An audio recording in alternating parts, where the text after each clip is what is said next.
the narrative. There's nothing wrong with questioning the narrative, ladies and gentlemen. You should listen to everything but believe nothing, and question everything that you've been taught and told. And that goes with everything, not just like the news, not just with crypto, but in everything in your life. You should be asking questions. You should never blindly follow anyone, including myself. Anything that I say, you should be questioning it. Like, one of the things I have said in the past was that adoption already happened. This is just a Ponzi scheme. That is a thought-provoking idea. The idea is for you to question that, because that could theoretically be true. And I think it's kind of probable that it's true. I think there is still, different ways for adoption to happen, but we should also entertain these ideas and these thoughts and open ourselves to questioning the information that we're given. We don't ask enough questions, and we blindly follow everything that we're told. Starting with our government, question all. Yes, question everything, especially your government. Listen, ladies and gentlemen, I will tell you this. Love your country, hate your government, okay? And don't hate your neighbor, okay? Hate the people that are doing these horrific things in the world right now. And that kind of segues us into what's happening with Charlie Kirk. This man, you may not agree with anything that he says. Okay, I'm gonna leave. Don't worry, I'm gonna leave. Oh, what's going on, brother? Oz, Brody, what's up, man? We're just paying a little tribute to Charlie Kirk, man. And, I was just saying, love him or hate him or agree with anything he says, what happened to him was completely wrong, and we should not be dividing ourselves based off of any information that we receive. And no one should be mocking what happened or anything like that. But I didn't. What's going on, brother? Oh, nothing. I was just battling, and I was wondering if you wanted to run one. But if you're doing a tribute, then up to you.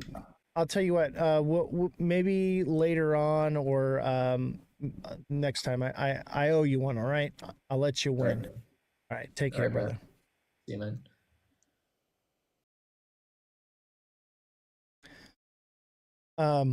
So yeah, this man had a family. This man had children and a wife. Okay. And what?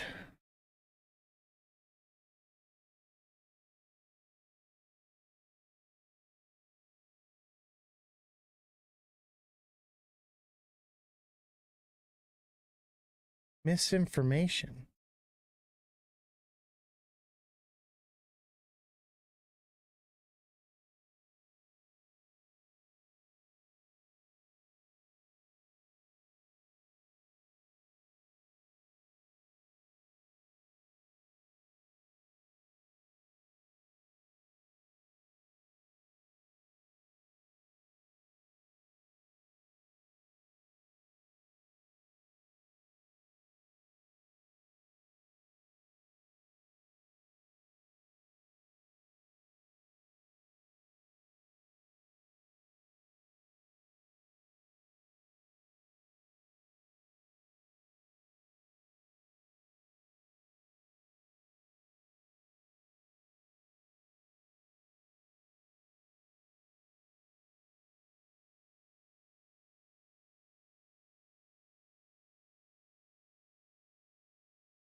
All right. Come to YouTube.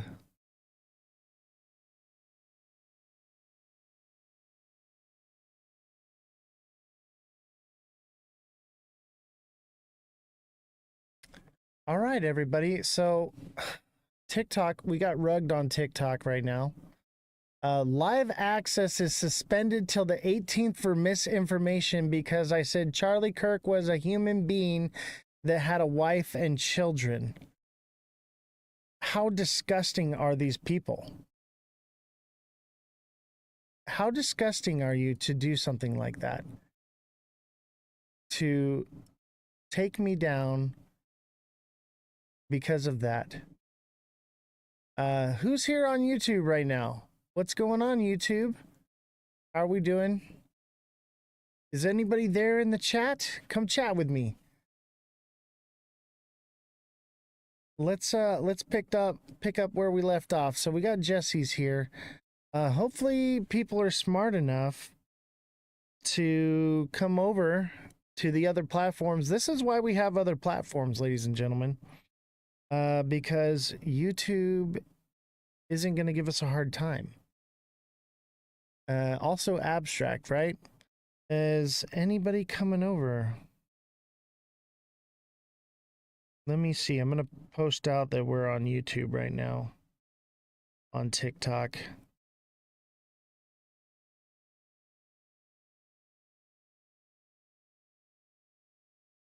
Let's let them know where we're at and then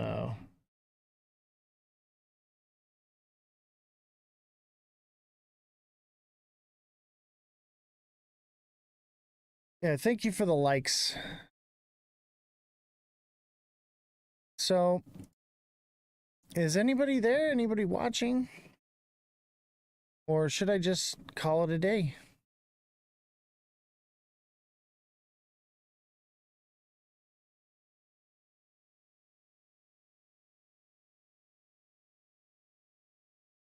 This is crazy. This is crazy. Like, are people that childish?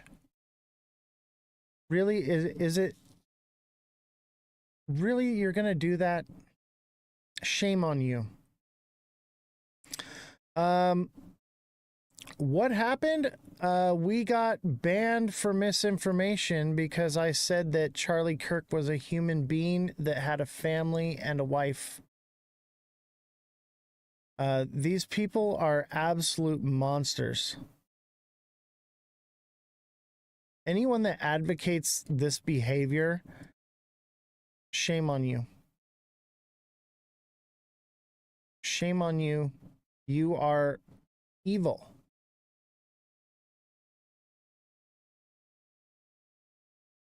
It's a weird time. You should see the stuff on social media right now. I know. And you know what's crazy is this was just the segue into trying to tell people what's going on and actually educate them on what is happening. But you know what?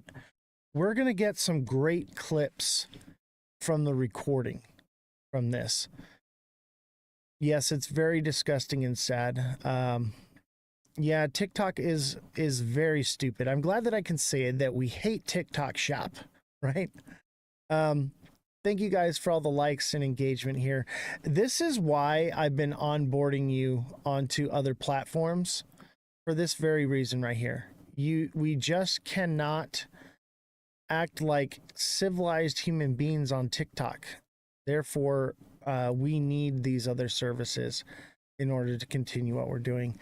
So I'm going to continue on with the show. Thank you for everyone that showed up and is here with us right now. It really means a lot to me, those of you that are here right now. You are the real ones. You are the reason that I continue to deal with the BS. So, and I honestly, I think that this is a good thing. I mean, not a good thing, but for the show, just because I've been wanting to grow YouTube anyway. So this is good for YouTube and good for Abstract. So I'm happy to have you guys here. So Twitch is popping off, Abstract is popping off, YouTube's popping off. It's great. We have a strong community. Oz, did you know they made a meme coin? Charlie Kirk so sad. Oh, I know. I know. The fact that people are trying to monetize off of this man's uh, horrific demise in public while his family was watching, um, it's just sad. Yes, we need to unite, and I'm going to give people just a little bit of time to filter in here because of what just happened with social media. Uh, the longer we are divided, they win. Absolutely. We have to grow up. The fact that people are willing to end a live because I pulled a picture up and said that this man was a human being. We need to just realize that and unite as people. That is just sickening to me. The people that are willing to do that that's just pure evil. Okay? And I actually pity them because I'm here to educate you guys on what is really happening in this whole situation. And they're never going to learn because they are so stuck in their bubble. They cannot learn something. They cannot be shown anything. And it breaks my heart that there's a whole massive group of people that will not get the information that I'm about to give you right now, based solely on the fact that all they can do is hate. The bifurcation is so sickening to me, especially on the day that we were told to never forget, and united we stand, divided we fall. And we are so divided today more than ever. It breaks my heart. Their bubble is about to pop, I know. And you know what? I'm going to continue with the show here. Not just for you guys, but for the pure fact that we need to get these clips created so that we can push this content out. And I'm telling you right now, I'm probably going to get hit with a lot of bans because of this. They're going to hit me with all kinds of stuff. My channel is going to suffer for the information that I'm about to give out. And the sad part of the whole thing is that this is factual information, and some of it is my speculation, but this is absolutely what the world needs to hear right now, and it's being silenced. And you know, shooting Charlie Kirk was the ultimate form of silencing free speech. You may not agree with anything that he said, but I'll tell you what right now, I will lay down my life for you so that you can have the ability to say anything that you want, because freedom is not free. And the thing is with freedom of speech, that doesn't mean that you're not accountable for the things that you say. When you say things, even me, when I say things up here, a lot of the things that I say, people hate me. They send me hate mail. They send me death threats because of the things that I say. And a lot of it's just based off of a stupid coin, just because I don't shill XRP like crazy if I say anything bad about it. And this is so much worse, okay? Now, mind you, I don't agree with everything this man said. And I didn't really watch a lot of his content, because I will tell you this, most of what I heard Charlie ever say was people would come to debate him, they'd ask a question, and he would just deflect with another question. And it wasn't real. I mean, it was real debating, but I didn't find it as, it was a very degrading type of debating that I just don't agree with. But that doesn't mean that the man deserved to lose his life because of it. But also, I think it was intentional. I think the way things went down and what we're being told is a complete lie. It's so sad. We need unity, support, respect, and the simple ability to debate and disagree. I 100% agree with you. We should be able to say what we feel. And here's the thing is, when you silence people and don't allow them to speak their mind or say the things that they want to say, what happens is we create an environment where we don't know what another person is thinking or understanding, right? And we don't have the opportunity to educate them, right? But also, if somebody is screaming like white power and, gas the Jews or something like that, I want to know that they're saying that so that I can separate myself from them. This gives us the opportunity to say, okay, I don't really agree with what this guy's saying. I'm going to distance myself from them. But if people can't say things like that, then how are we supposed to know where people lie and who we should be listening to, right? So that's one of the things about free speech. So I'm going to pull up some TikTok videos. We're going to watch this stuff real quick just so that I can get you up to speed on a few things. By the way, I don't agree with everything that I'm about to pull up. Okay? But I want you guys, I want us to all get on the level of what is going on social media right now because of what happened yesterday. And I have an up. So, mind you, none of this is factual information, some of it. And what I'll do is let's start with some of the facts, okay? So, this is a briefing. Through all that work last night, we were able to make a few breakthroughs. We were able to track the movements of the shooter. Wow, my TikTok is just completely rugged right now. Okay, here we go. Through all that work last night, we were able to make a few. This video is being suppressed.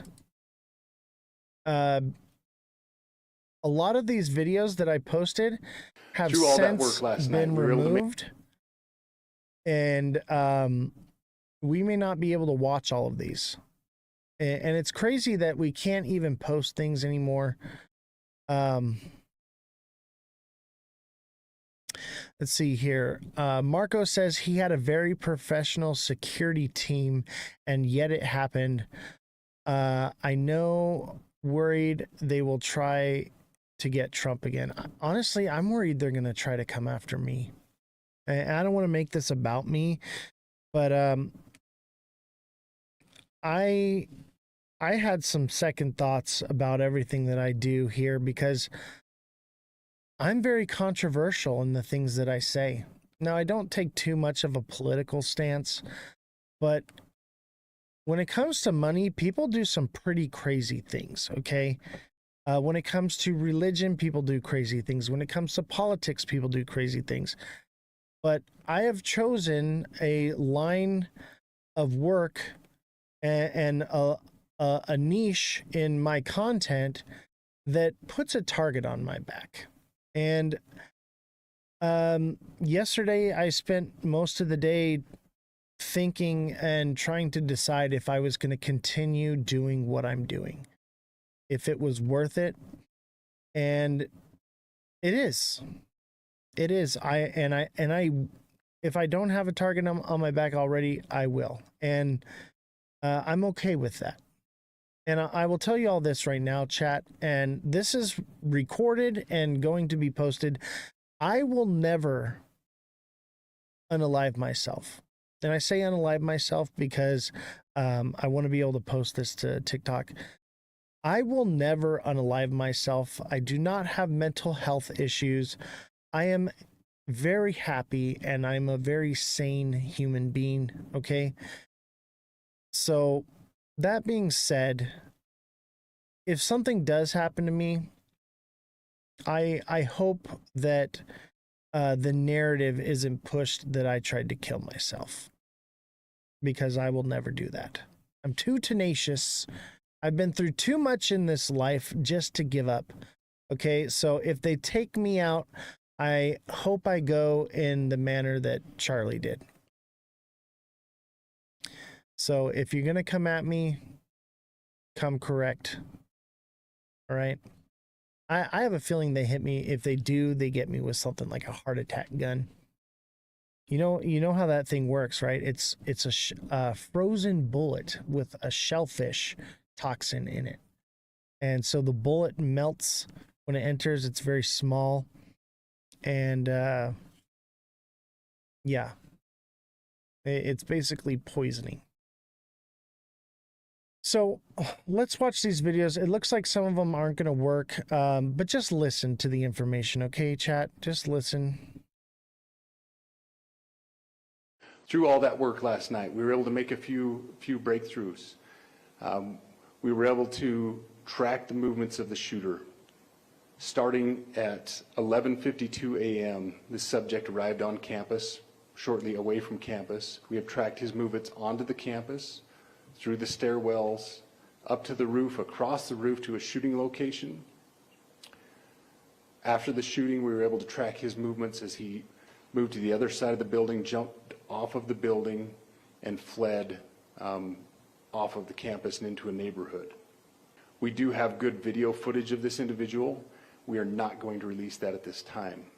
We are working through some technologies and some ways to identify this individual. If we are unsuccessful, we will reach out to you as the media and we will push that publicly to help us identify them. But we are confident in our abilities right now, and we would like to move forward in a manner that keeps everyone safe. So what I'll release about the suspect is suspect blended in well with a college institution. We're not releasing many details right now, and we will soon. But right now we're not. But that individual appears to be of college age. We are confident in our abilities to track that individual. If we're unsuccessful in identifying them immediately, we will reach out for the public's help and the media's help in pushing those photos. That was a new development overnight, working through the night, studying those cameras. So that's something that's new and that we're working through right now. As far as the security, I cannot speak to that.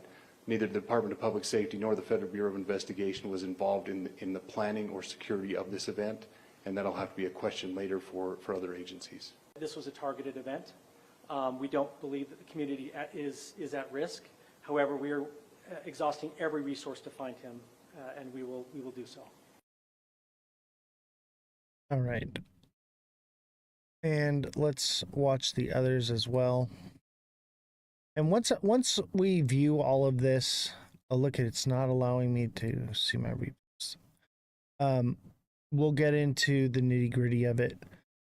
So I want to give you the factual information first of what actually did happen, and then I will give you some of the speculation, and then I will break it down for you.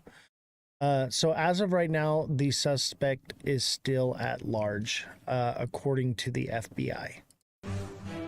We are now following breaking news about a string of... Let me try closing this and reopening it. None of these videos will play. That's crazy. I think what I'm going to do is I'm going to rug pump fun because I don't think anyone's watching there anyway.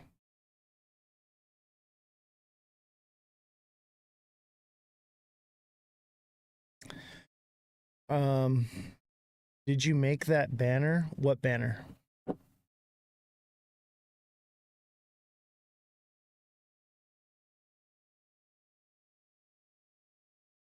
What banner are you talking about? On the screen? What do you mean? Like the Ozthecryptogoat? Yeah.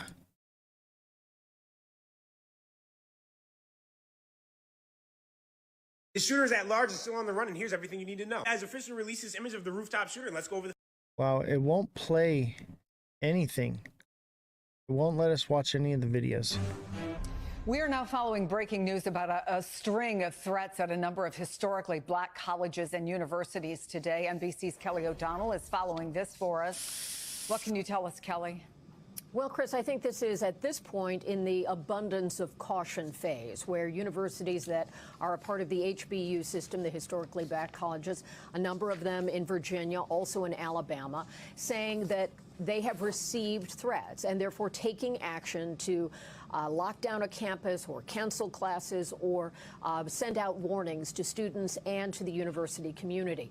Obviously, just one day after the Charlie Kirk assassination, in an environment where we have seen a lot of gun violence and a lot of acting out of dangerous threats where citizens can be inadvertently involved in a dangerous circumstance. This is the kind of thing where universities, as they assess a situation, make a determination for what is best for their community and to try to reduce the potential for any harm. By locking down or canceling classes, it clearly reduces the amount of foot traffic. It allows authorities to follow through on any leads. We have made outreach to different kinds of law enforcement, from the federal to the state level and local communities, as well as the Department of Education. And at this point, we don't have a sense of where this is coming from or how connected it may be. But the fact that these colleges are feeling they need to take action, and in light of the timing, given yesterday's events on a college campus in Utah, there is a sense of wanting to be prudent and to provide members of the community, students, faculty, neighbors of a campus with warning to help them make their best choices. So as we learn more, we will bring it to you. But at this point, there are no injuries. There's no acts of violence that we are aware of. This is in the category of threats and then taking prudent steps. You know, I'm going to try a different browser. Because some of these videos, we have to see them in order for them to be relevant. 2 weeks from now, no one will care. I doubt that, because I will care. So let me see if I can go to TikTok here.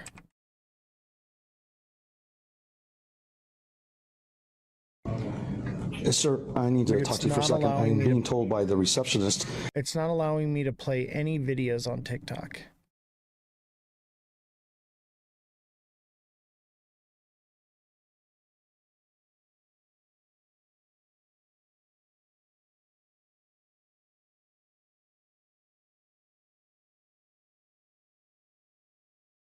Let me see. The Russian tank that was going to storm Ukrainian positions there in eastern Ukraine.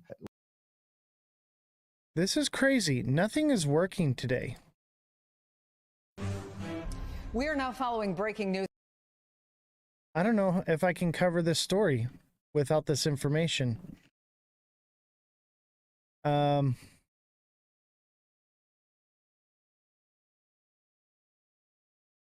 We're being suppressed on every level, it seems like.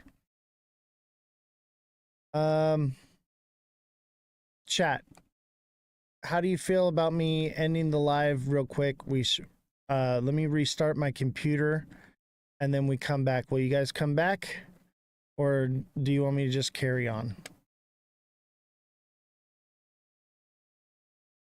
I don't know why this isn't working. I have a feeling something happened. The internet, ever since when I went live the first time, I had the picture of Charlie up. I've been having internet issues ever since. Jesse, if you could reach out to the IT guy for me and let him know that we have some work to do with some of the equipment. We got to do it. So I'm gonna restart the computer and then we're gonna come right back. Okay, guys. I do apologize, but I have some real information I need to give you guys, and we need to get this recorded so that I can clip it and get it out there, because it's very important for the community and for the country and for the world. Yeah, we know exactly why all this is happening.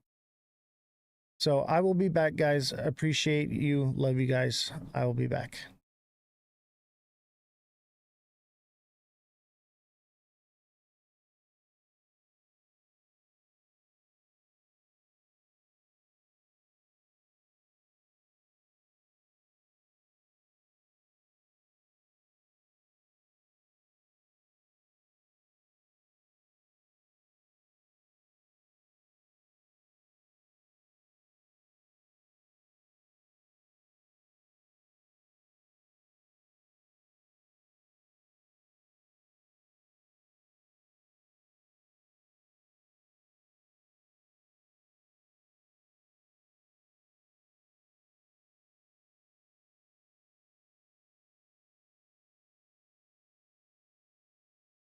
We're live.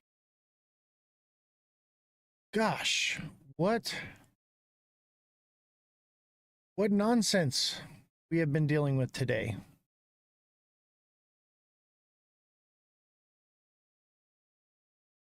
Anything that could go wrong today went wrong. That's how bad it's been today. Today is a Murphy day. Murphy's Law. Anything that can go wrong will go wrong. That's Murphy's Law.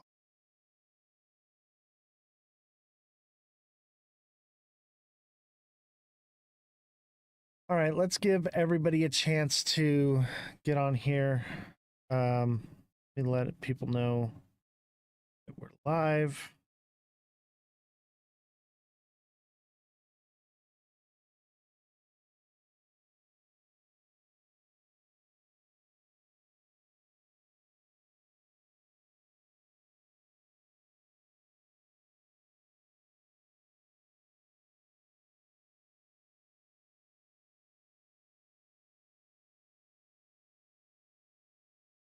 All right. I'm really getting sick of talking to the wall. This is just absolutely. I'm tempted to just do this another day. This isn't working. Nothing. Now there's no one to view the content. We'll see. If people come into the live, then I'll give it a chance. But no one's watching the show. Who am I supposed to talk to? I mean, I guess I could just do a recording. You know, every time this happens where they shut us down and then I have to restart over, it pulls me out of what I'm doing, and it just totally disrupts everything. And you know, this time it was an equipment problem. It was I mean, obviously TikTok was part of the issue, but this time it was it was the equipment hasn't been being taken care of properly. So I'm starting to wonder if that was on purpose too. So I don't know. The equipment not being updated properly and taken care of properly. So because of that,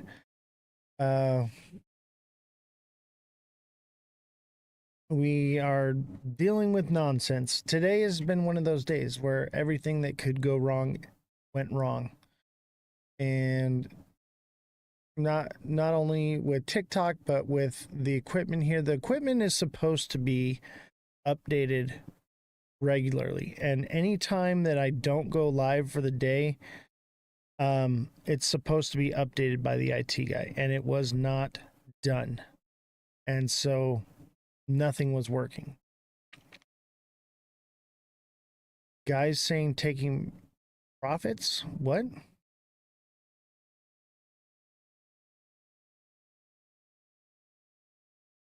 I know, but like something's got to change with the way we operate around here. Something's got to change.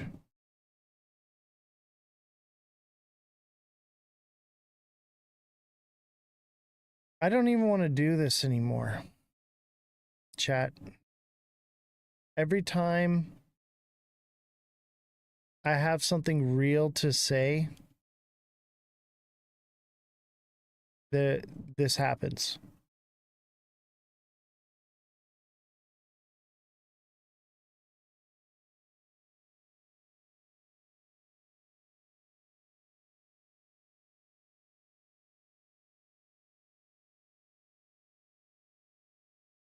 You know, it's so hard to get going with the show and then get stopped and then having to restart. It just it takes it all away. And I don't even know where to start or where to begin.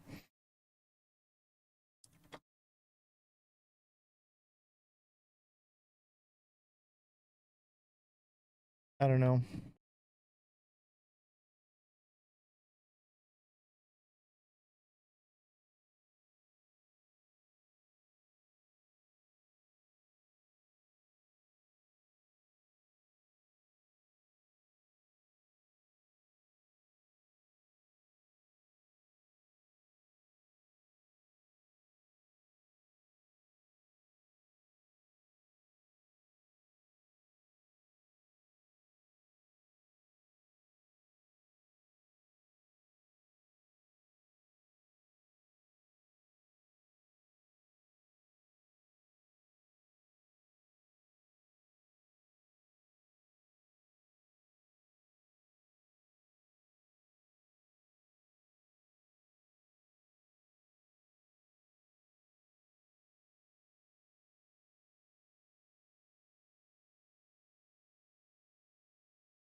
All right, we're back.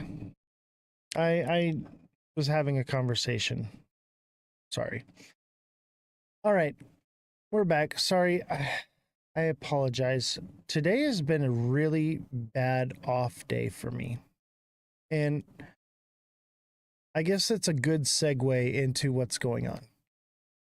What happened has a lot to do with the stuff I've been talking about in Hollywood and the things they do. This was a ritual. All right. And the time and day and everything and the reasoning behind it has created bad energy, even down to the fact that the day before this happened, the ghost that's here in the studio was very active. It was knocking things off of the desk and counters and stuff, banging on walls. The IT guy does not believe in ghosts and was like, yo, the ghost was doing some shit. Okay. And it's always right before someone dies. Okay. Like the day we came into this area and started building studio, Bob Barker died. Like, I don't know. There's something to do with death and the activity in the ghost. Anyway, I don't want to talk about that. Let's talk about what really matters, okay? I'm glad 5 of you guys made it back. It is a spiritual battle, 100%. I need you guys to understand what is going on, and I need to get this recorded because it needs to be clipped and put on the internet. And I'm not going to stop. I am very irritated and frustrated today. Today has not been good at all. And we're banned on TikTok until the 18th. So I guess it's good that I onboarded people before this happened and got you all to know where we're at. But I'm going to need your guys' help once we get back on TikTok to pull us out of a shadow ban again. We are going to have to go through it.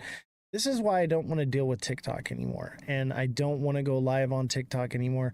It causes too much stress for me as a creator. So I'm pretty dang sure this could be, that live may very well be our last TikTok live. I just cannot do it anymore. And I don't want to be one that gives up, but like I'll probably post videos and let people know where we're at, but I don't know if I want to go live there anymore. Obviously I have to, because we have to build these other platforms up, but man, we were doing so well. We had more people on YouTube than we do on TikTok, and then this happened. So it's just like, golly. Oh man. I it's just very discouraging, and I'm sorry to let all this come out, and I'm just not getting to the information. I'm trying to lead myself into it somehow, some way. I feel like if you don't get banned on TikTok, you're just not doing it right. Anybody who has truth to speak, they always going to be silenced. I know it's frustrating, but you're on the right side. I don't know. Am I on the right side, chat? Am I wasting my time? I feel like I'm wasting my time. It would just be so easy to just go back to retirement and just give up on this. I'll tell you, there are so many days I just want to give up, but I don't, because that's just not who I am. I know. I'll never give up, but I'm telling you right now, I want to every single day. Every single day I want to quit. Every single day I am just done with it, especially TikTok. It is so toxic on TikTok. What they've created with TikTok is the most disgusting thing I've seen on the internet. It is bad. It is so bad. Dude, I just took a break. That's what's crazy, is I literally just took a break because it was so bad. And I'm like, okay, I got to get back to it. And this is what I come back to. And it, like a big break, dude. So I was actually watching one of those TikTok creator videos, and they're like, if you're like getting banned a lot and having all those issues, they said like sometimes it's best to take like a month off and then come back. And then TikTok like resets its algorithm and pushes you again or something. I don't know. I have been contemplating that. But at the same time, like, the information I need to give you, you guys need to hear it. Like, but if nobody ever hears it, what's the point of even putting out the information? I feel like you have more fun with Discord and your TA classes, and let this just be whatever it is. Yeah, but the thing is I need to grow that. I'd like to get to, because like, Jesse, how am I gonna continue having you on the show and paying you, and what am I even paying you for if I'm just doing Discord, and then you're out of a job? And if I'm just doing Discord, what do I need the IT guy for? And so it's like, if I stop doing what I'm doing, people lose their jobs. So it's difficult. Very difficult. This is not an easy thing to do. And now I understand why there's so much podcast equipment at the thrift stores. I mean, it's all cheap crap.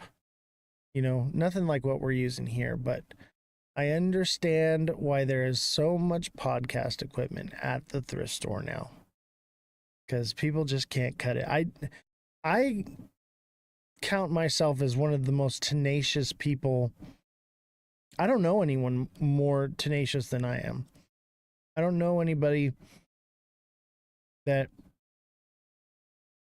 you know, has struggled like I do and just keeps going. So I get it. I understand why people quit this shit, man. It is difficult. Anyway, enough woe is me. Smash the like button, subscribe to the channel, share the show with your friends, all that.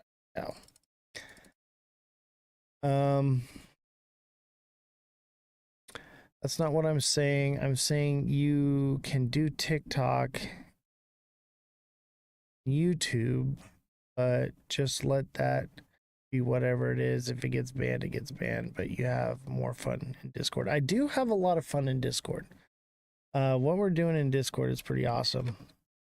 And I have a lot of fun there with you guys. And it's a lot more closer with you guys. Like, we're just chatting and chilling. Like, literally when I'm up at like 3 a.m.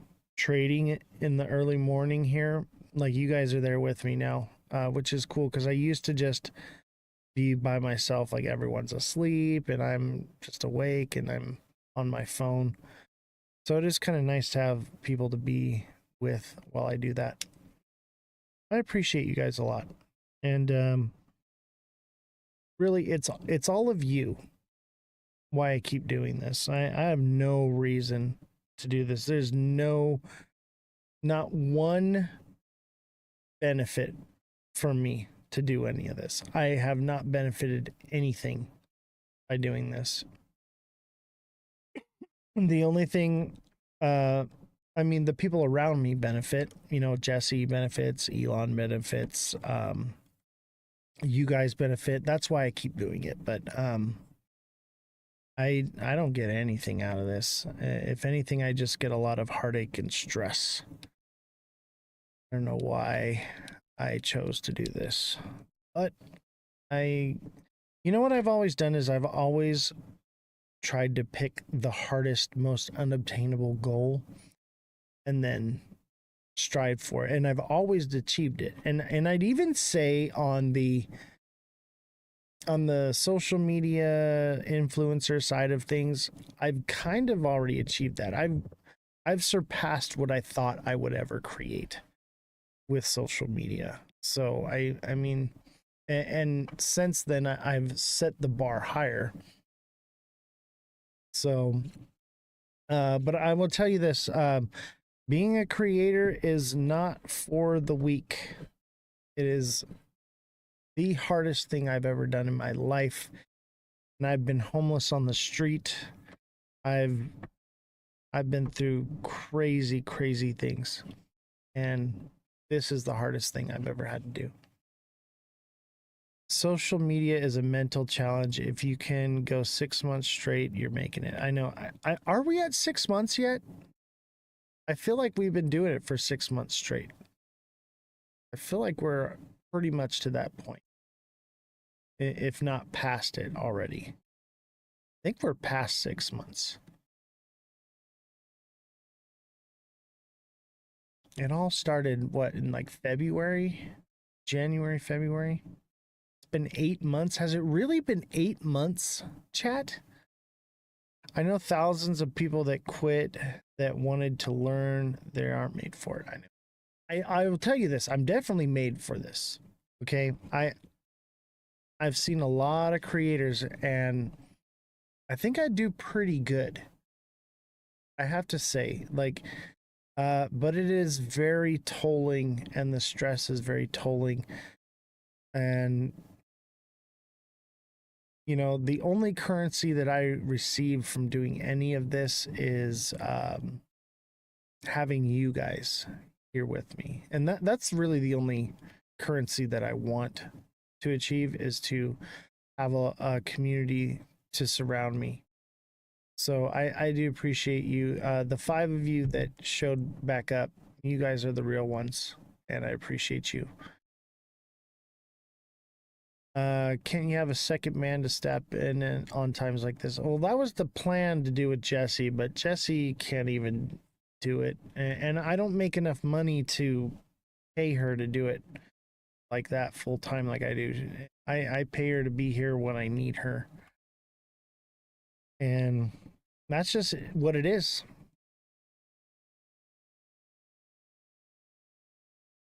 All right. I think I got it all out of my system. Feeling a little bit better. Yeah, Jesse can't TA, but you know what, Jesse, I think you can talk on the mic though. I think you could do that. But yeah, finding someone that can TA like I do, or even just analyze facts. Like Jesse's good at that. She can analyze facts, but also just the understanding of the system and legalities of things. Not many people can do that. And anybody that can, they don't do this kind of shit. They're attorneys. They're making, you know, $450 an hour. I don't know what I thought I was doing when I decided to do this. This may have been the biggest mistake of my life, but I'm in it, and I'm in it to win it. So I'll keep going. All right. So let's talk about what happened. Okay. I'm going to play these videos for you guys just so you guys kind of get caught up on it. And I'm sure you guys have seen a lot of this crap on social media. Okay. But I want to just bring us all to the same place. And seeing the same things on the internet. And then after we watch these videos, and I'll probably commentate in between, but after it's all said and done, I will break it down for you and explain to you exactly what is happening right now and why this is happening. That's the thing that I think is irreplaceable is people don't understand what I'm about to show you right now. No, there's no blood, no blood. So just, I need you guys to get on the same page with me, okay? I seen the bloody, gory videos. I'm not going to play any of that, okay? But we need to get on the same page, and then I'm going to break it down, all right? So let's start with this one. We watched it earlier. Let's watch it again. Through all that work last night, we were able to make a few breakthroughs. We were able to track the movements of the shooter. Starting at 11:52 a.m., the subject arrived on campus, shortly away from campus. We have tracked his movements onto the campus, through the stairwells, up to the roof, across the roof to a shooting location. After the shooting, we were able to track his movements as he moved to the other side of the building, jumped off of the building, and fled off of the campus and into a neighborhood. We do have good video footage of this individual. We are not going to release that at this time. We are working through some technologies and some ways to identify this individual. If we are unsuccessful, we will reach out to you as the media and we will push that publicly to help us identify them. But we are confident in our abilities right now, and we would like to move forward in a manner that keeps everyone safe. So what I'll release about the suspect is suspect blended in well with a college institution. We're not releasing many details right now, and we will soon, but right now we're not. But that individual appears to be of college age. We are confident in our abilities to track that individual. If we're unsuccessful in identifying them immediately, we will reach out for the public's help and the media's help in pushing those photos. That was a new development overnight, working through the night, studying those cameras. So that's something that's new and that we're working through right now. As far as the security, I cannot speak to that. Neither the Department of Public Safety nor the Federal Bureau of Investigation was involved in the planning or security of this event, and that'll have to be a question later for other agencies. This was a targeted event. We don't believe that the community is at risk. However, we are exhausting every resource to find him, and we will Look at that tie. Through all that work last night, we were able to make a few breakthroughs. That dude's tie. I don't know if I liked it or hated it. Why not release public safety? I think they will. It's just something that's going to take time. So let's let's just go from the beginning and start here. To say this, Democrats own what happened today. I am devastated. My kids have called panicking. Every conservative in the country called panicking. She's a lawmaker. She's a congresswoman. And she's not the only one saying this. The Democrats are responsible for this. Fox News, Jesse Waters, the Democrats are responsible for this. They're literally telling the conservative, the right-wing viewers, the right-wing voters, the right-wing crowd to declare war on the left. And what's the result of that? This video's in regards to Charlie Kirk. And this video's for the fucking liberals. It's war, motherfuckers. We're coming for you. We're coming for you. And spare me your fucking self-righteous bullshit lectures. I don't give a fuck. We're coming for you. When I said earlier that I condemn violence, I will not condone violence. This is why violence only begets violence. They are blaming this on the left, blaming this on Democrats when we're not the ones that spread the rhetoric of, gun violence is okay. Charlie Kirk himself spreads the rhetoric that gun violence is acceptable. But I need you to understand the communities that are most in danger with this type of rhetoric, this type of violence being threatened, this type of war on the streets being threatened. Not people that look like me. Unless you talk to me, unless you follow me online, you won't know that I'm a leftist. I'm pretty Republican coded. When they say they're going after the left, they're going to profile people to determine who the left is.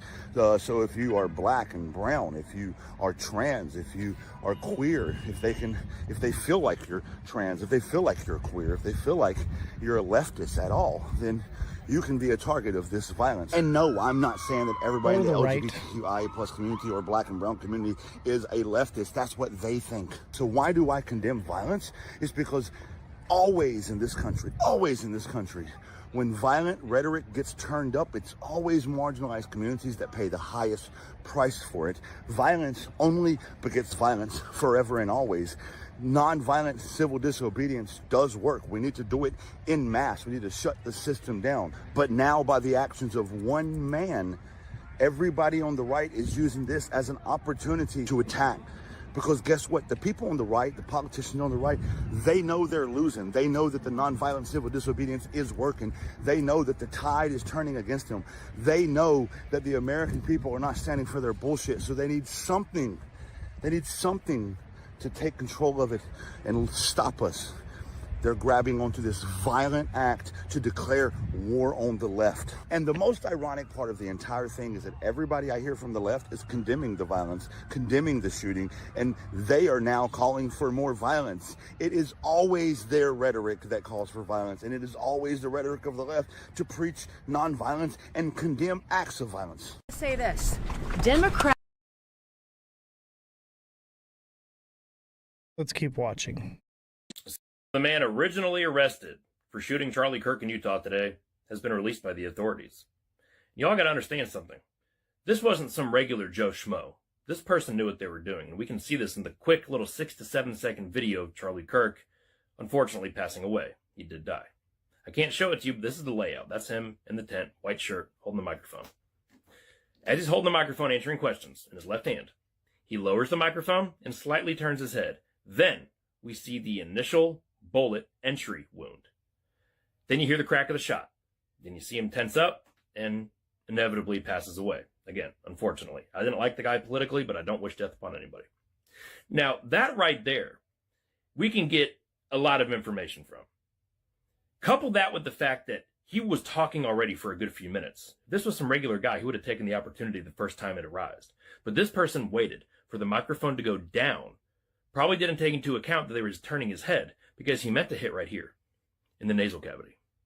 If you're a skilled marksman and you're trained, you know that's where you go for the classic headshot. Not the top of the head with a lot of hard bone, not the side. It's not a lot of room. And if you hit the orbital bone right here. So the man originally arrested for shooting Charlie Kirk in Utah. So this was a professional hit. Okay. This was not an everyday shooter. Now there's some rhetoric going around that, oh yeah, a person with a couple hours training could learn to do that or whatever. I've shot like this before, and it ain't easy. Okay, you have to take wind and all kinds of different things into consideration This is not an easy shot. 200 yards with a deer rifle. It's such a small target. Okay. Head, neck area is not an easy shot. I don't care what anyone says. If it was not a professional shooter, they probably would have missed. They knew 200 yards right away, but don't know who it was or where it was. Yeah, they knew right away it was 200 yards, yet they drug an old man through the crowd pantsless just in order to make a spectacle that they got the guy. And you should have seen the people surrounding this gentleman that didn't do anything wrong. They were terrorizing him while the cops were trying to remove him. And he didn't even do anything. Who knows? He might have done something. But they just picked someone out of the crowd and demonized him as the shooter. And it could have just been somebody that just, you know, hit somebody in the face because they were laughing at what happened. You don't know. And then we have this video. Mother fucking animals! I bet you're an absolute pleasure to be around. By the way, I'm talking about both of these women. And what I'm trying to show you here is the bifurcation. The way both sides are acting and reacting. This is what they want. They want this. You liberal, progressive, deranged fucking animals. How does she even know if they're liberal or not? She doesn't know. They have no idea who did this yet. We have no idea. And they just automatically assume. We need to stop jumping to conclusions about the information that we get. Who's deranged? Both these women are deranged. The fact that this woman right here can have this look on her face while making this video. But look at the look on her face. Look at that look on her face. Both of these women are deranged making this video. Shame on both of them. You are so hateful in your hearts. Yeah, we're hateful in our hearts. You got a little bit of spittle right there. I'm sure that's sweetness spittle. To go out and shoot a young man who's never hurted anyone. You upset, so I'm gonna let that one slide. With Christian values, a young, beautiful family, a father, a husband, a friend, a son. Man, I wish y'all would have got this fired up over all them youngins that were killed in school shootings over the years. It's just one guy who said that a few deaths are necessary to uphold the Second Amendment, so so I don't The fact that she can laugh. Any of us should give a shit. Shot him! Why? Because you didn't agree with his politics? Because you didn't agree with his ideology? You know how when you're in church and you get tickled and you're not supposed to laugh? That's the reason why he deserves to die! You fucking animals! Bitch, who are you screaming at? You look stupid.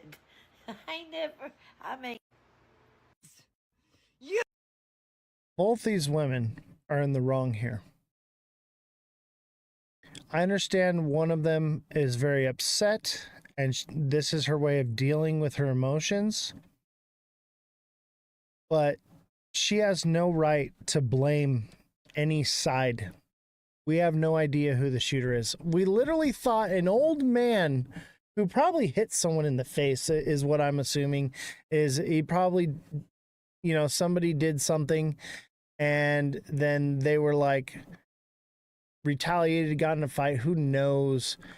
And they literally plastered this guy's face all over social media, all over the news, as though he was the shooter, drug him pantsless through the yard there. We have no idea who did this.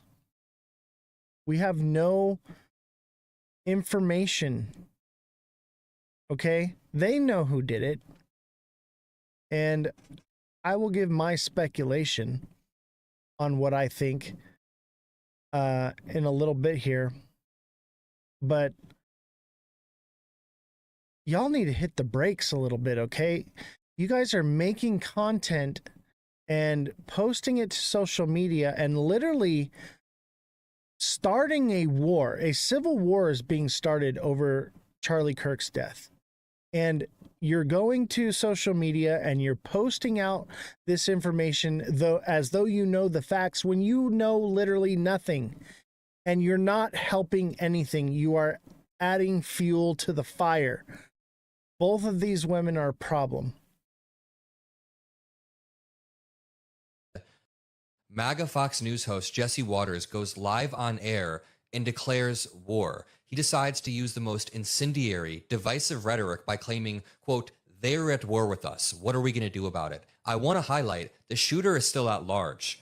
The Chiron on Fox News says police looking for Kirk shooting suspect. So the Chiron is admitting that we don't know who did this yet, while Jesse Waters is saying, quote, "They're at war with us." And again, I entirely condemn this. And if you want to make the argument that there's a high likelihood the person who did this disagreed with Charlie Kirk from a more left-leaning or far-left lens, then we can wait for the investigation. I wouldn't disagree that it's likely, but it's definitely not time to be going live on Fox in front of millions of Americans and using the most incendiary rhetoric possible. Jesse Waters is double my age, yet the video that I made in response called for a better, more unified America. I'm going to play the clip in just 1 second, but I want to be clear. This is clear incitement. Jesse Waters tries to draw a narrative of a bunch of tragedies that aren't linked in any way. He cites the shooting of Donald Trump's ear, which was done by a Republican kid. He cites the shooting of 2 Jewish people outside of an embassy, which was done by a far left, insane, radical lunatic who nobody would defend. No liberal will ever defend this. But let's just listen to this clip of Jesse Waters. And keep in mind, this is rhetoric designed to prime people for more violence. So we need to back off this type of rhetoric, Jesse Waters. So this hits differently because Charlie was one of us. And Trump gets hit in the ear. Charlie gets shot dead. They came after Kavanaugh with a rifle to his neighborhood. They went after Musk's cars. They just shot 2 Jews outside the embassy. Think about it. Scalise got shot, barely survived. It's happening. You got trans shooters. You got riots in LA. They are at war with us. Whether we want to accept it or not, they are at war with us. And what are we going to do about it? How much political violence are we going to tolerate? And that's the question we're just going to have to ask ourselves. Now, Charlie would want us to put as much pressure on these people as possible. Dana nailed it. No, you wouldn't. This is unacceptable and has to stop. Wait. I just want to pause it. The Chiron at the bottom says, Charlie Kirk assassin still on the loose. At this very moment, we do not know who did this. We don't know their ideology. You could make assumptions in your head, but in what reality is it okay to go on air in front of millions of Americans and use rhetoric about they're at war with us? It is very clear incitement. I have not seen a single politician on the Democratic side. MAGA Fox News host Jesse Waters goes live on. This is uncalled for. The news media now pushing the rhetoric that we are at war with each other and to fight each other and drawing division.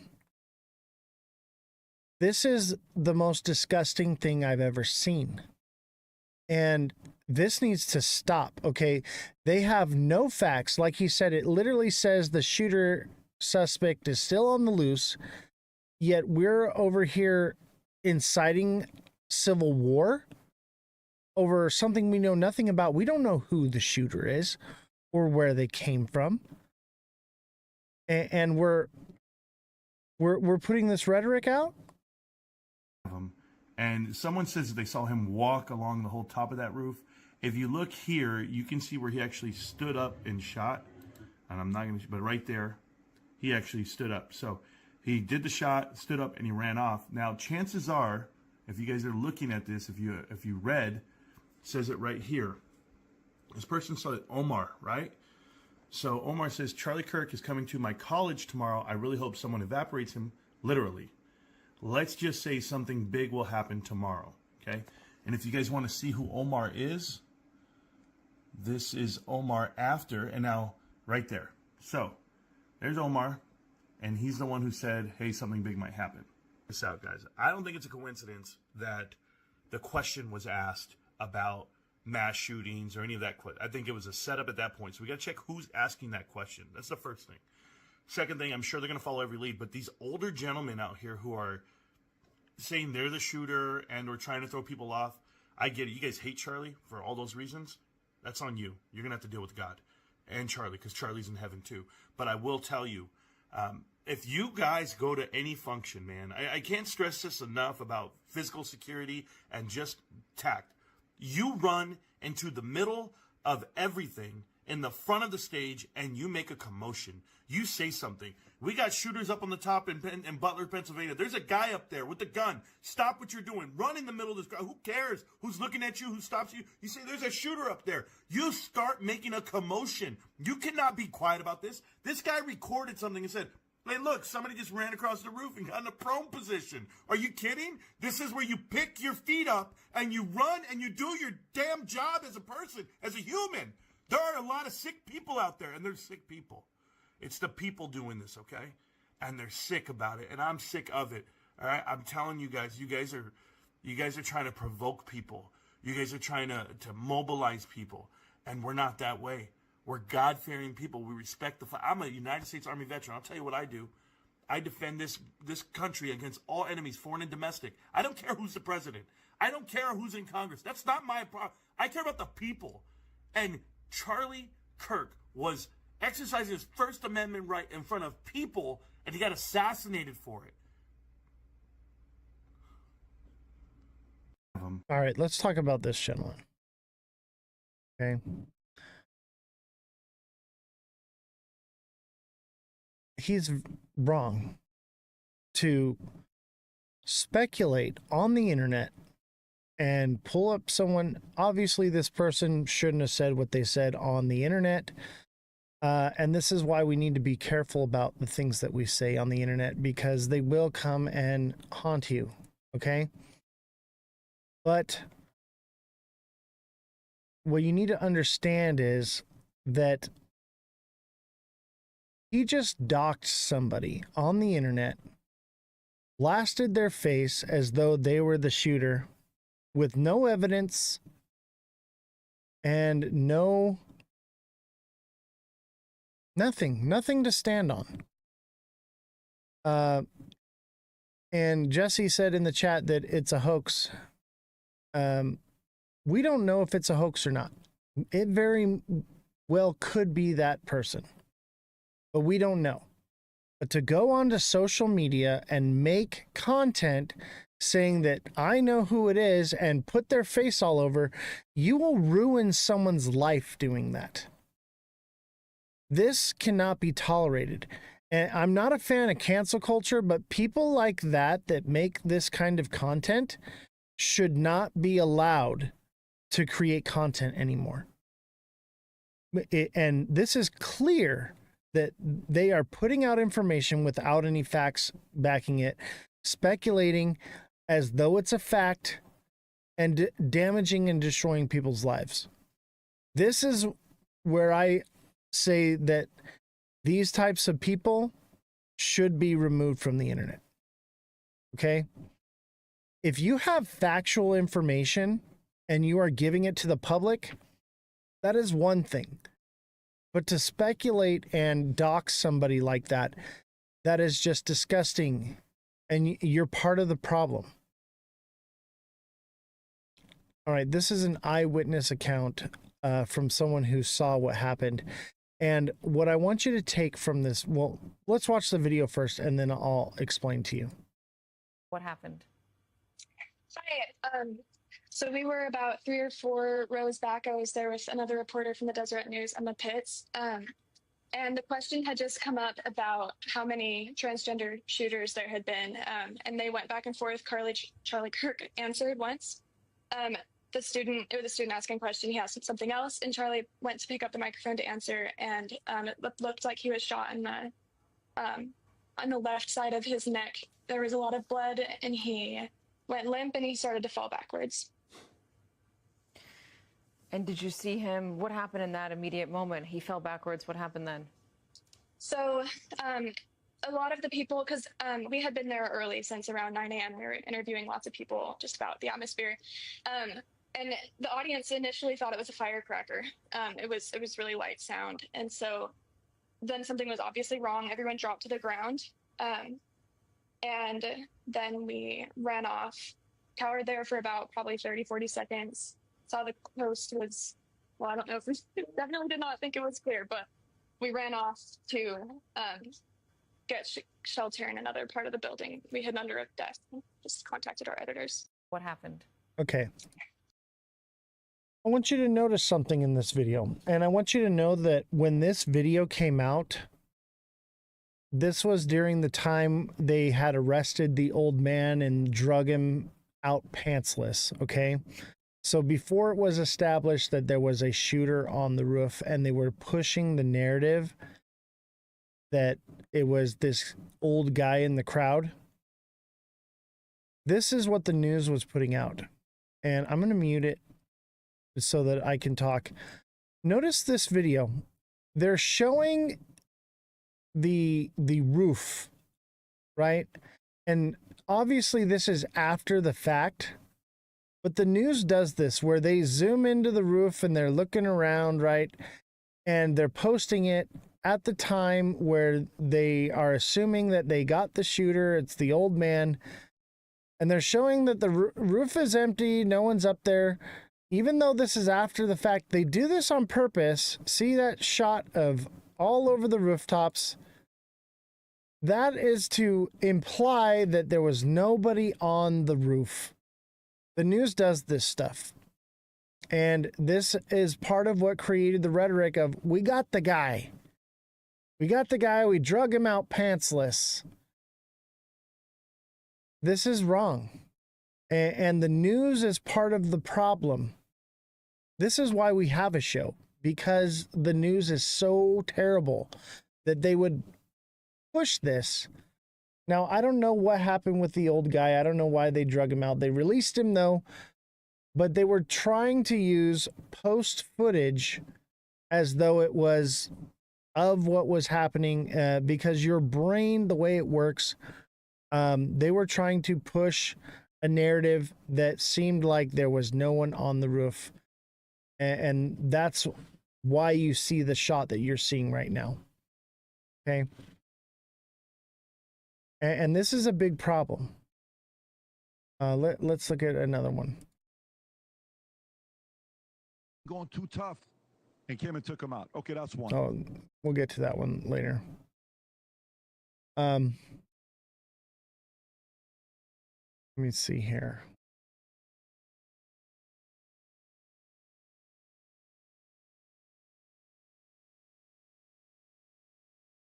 Okay, then there's this one.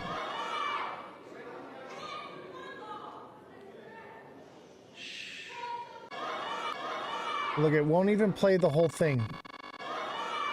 Look at this.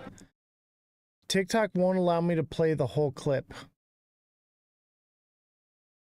Please rise for a moment of prayer for Charlie Kirk and his family.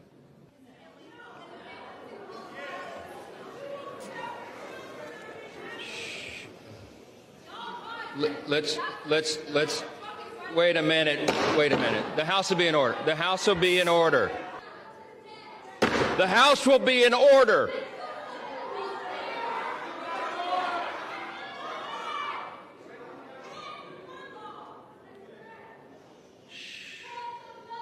Thank you.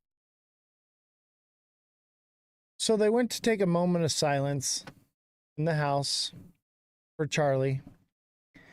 And I don't know who it was, But they start yelling and screaming out of disrespect.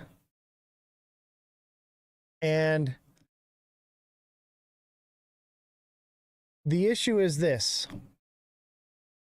This video being pushed out and being shown is part of the bifurcation that they're creating. They want to create a divide. They knew damn well that by taking a moment of silence at the point that they did, that would happen. Okay? They knew that it would get recorded and they could post it to social media and they could use it as more rhetoric to try to drive division and hate between us. That is the whole goal of what's happening right now. They want to divide this country. Today is 9/11 and we are more divided than we've ever been. United we stand, divided we fall is something we always said on 9/11. And here we are, the most divided I've ever seen this country, and we've been through a lot. And this is the most divided I've ever seen.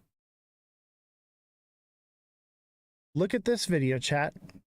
Man, fight back! White man, fight back! White man, fight back! White man, fight back! White man, fight back! White man, fight back! White man, fight back! White man, fight back! Man, fight back! They're screaming, fight back. These are Republicans, people with a Jesus flag, Republican flag, American flags. This is the right. Okay? I'm not an idiot. It doesn't take a rocket science to figure out what side this is. And the right is enraged because they are so sure that the Democrats did this, that the far left did this, and they have no idea who did it. We still have no idea who did it. And we have a mob of people chanting in the streets to fight. This is wrong. This is not right. Do not go out and engage with any of this. This is what they want. They want us to fight against each other. And then on top of it, we have these videos. Let's see here. Where should we start? And it's kind of weird because it only feels like there's only a couple angles that are being posted about it. There should be more videos there should be more footage of this. Why is he perfectly framed up in these videos? Like what I mean by anything is they don't show blood on this shit. They don't show people being shot. Why are they letting us see this? It's because we want to see it. But this is really weird. Like, I've been on TikTok for a lot, since not on Musical.ly, but after that, and I was on Vine. And I mean, I watched a dog be put to sleep on my For You page one time, but and there used to be cartel TikTok, but I didn't ever see anybody actually get shot on TikTok. You had to go on Best Gore to watch that shit. And it's kind of weird because it only feels like there's only a couple angles that are being posted about it. There should be more videos there should be more footage of this. Why is he perfectly framed up in these videos? Like what I mean by anything is they don't show blood on this shit. They don't show people being shot. Why are they letting us see this? It's because we want to see it. But okay, let's talk about this. One, have you ever been to a concert or an event lately? Not a single person, even fireworks, not a single person is watching the actual event. They all have their phones and they have their phone in the air and they're watching the event through their phone. Okay? We should have hundreds of thousands of these videos. Yet we only have these certain ones being pushed out. Now, this can be explained, okay? It's probably the algorithm. The best video with the best footage got watched and engaged with the most. Therefore, it was pushed out. However, I literally posted in the live today, you saw it, I posted a video of Charlie Kirk and his family, and we were rugged off the internet within a second. Okay? Yet this video was allowed to filter around very bloody, very gory video. I know you all saw it, and if you didn't see it, I am happy for you. You do not want to see it. Don't go looking for it. But the fact that it was allowed on the internet as long as it was is not normal. They wanted this information to get out. They wanted people to see it, to become more angry. They wanted this video. I saw it.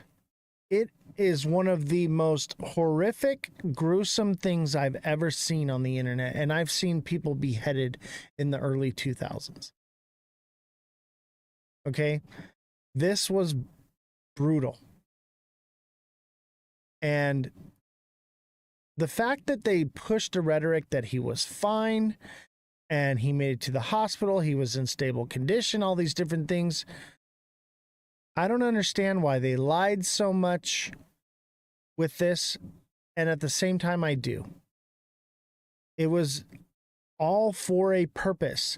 They did all of these things, were orchestrated perfectly and allowed to happen for a reason.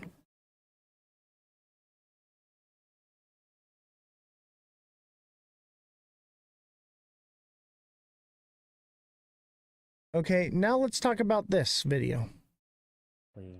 Where he was struck. Where he was struck. Where. Look at TikTok's not allowing the videos to play all the way through. This thing, you know, I'm sorry. But look, there's that black thing. There it is. There it is. Tell me that's not exactly where he was struck. This is another person on social media creating videos, creating content for their own personal gain. I wasn't going to cover this Charlie Kirk thing at all. I didn't go live yesterday. I didn't post any videos about it yesterday. What I did post was that we're being played against each other. And thank you, TikTok seller, for the most perfectly timed political videos. And those were from days before. But people coming out and making this content for their own personal gain, creating narratives, okay, that are misleading, misinformation, on purpose, or it's orchestrated. Maybe they're part of what's going on. There was so much misinformation going around. I've never seen anything like it. And we had the Trump assassination, and this was worse. I knew they were going to shoot him, so I clipped it before that. No, you didn't. Stop. But people making videos like this is awful. Okay? And terrible content. And so much AI generated content. I know I reposted a bunch of this. I reposted it so that it would come up here so that I could bring it up and talk about it. Just because I repost something doesn't mean that I believe it.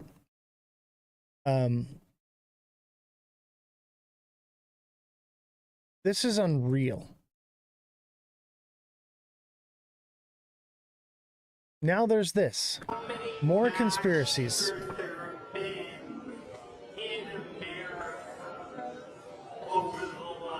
Do you see the signal? Counting or not counting gang violence? Great. How many max? Now this is great. I don't know about it being stupid. I don't think this one is stupid. I think this one may actually be the real deal. But because of videos like the one before, videos like this are discredited. And when I see this video, I see something real here. Watch it again, chat. He signals with his hat, touches his nose, and then the other guy gives another signal with his hands and arms. That's a clear, like, baseball type, and then immediately it happens.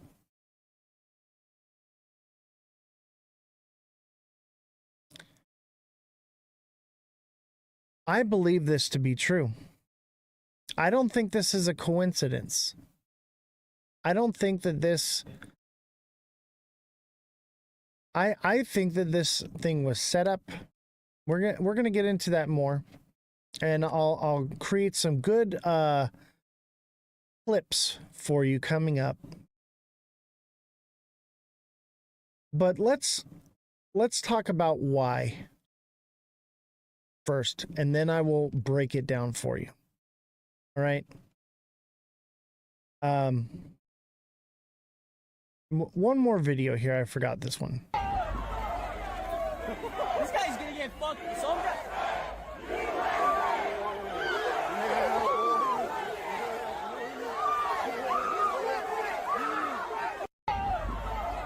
A man was screaming F Charlie Kirk on a scooter, and these people attacked him. Well, I'll tell you something right now. Charlie would not condone this.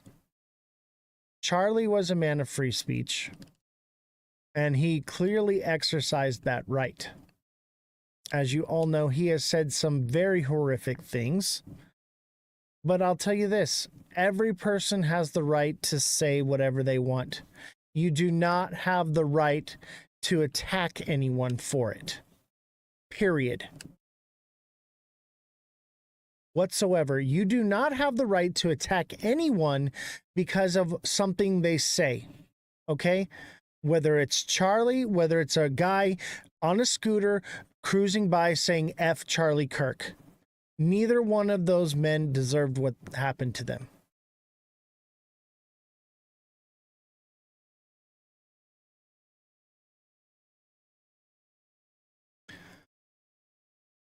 Let's talk some more. Let's get more into the reason why. Why was Charlie killed? And who did it? That's the real question, right, chat? Do you want to know why Charlie was unalived and why they assassinated him? The real reason? Yes, a lot of people hate him for the things that he says, but there's a deeper reason here. What's your opinion on the phase 1 release of the Epstein files? Do you think it was more of a PR stunt with Pam Bondi because she just got into office? We as the American people deserve to have every Epstein file released with no redactions whatsoever, period. Right. And so yesterday, I don't want to comment because a lot of these people are my friends, but they got to make it right. And we, the American people, ran on transparency. We deserve to see the entire client list. Yeah. Every document the government has regarding the Epstein files, we, the American people, should have on an easy-to-access website immediately in a very, very quick fashion. I'm pushing for that both privately and publicly, just so you know. Yeah. Secondly, there probably are a lot of destroyed documents. I think that's probably the issue. I can say with almost 100% certainty that Trump was not on the flight logs. But as far as the client list, that very specific thing, I don't know if it still exists. I'm worried that was actually deleted, destroyed or disappeared. But look, statute of limitations for child sex trafficking goes for 30 or 40 years. We should impanel a grand jury, and every person involved in the Epstein child sex trafficking should go to federal prison for the rest of their life. Every single person. We need justice, and we need these people in federal jail. What's your opinion on the phase? That's why they got him.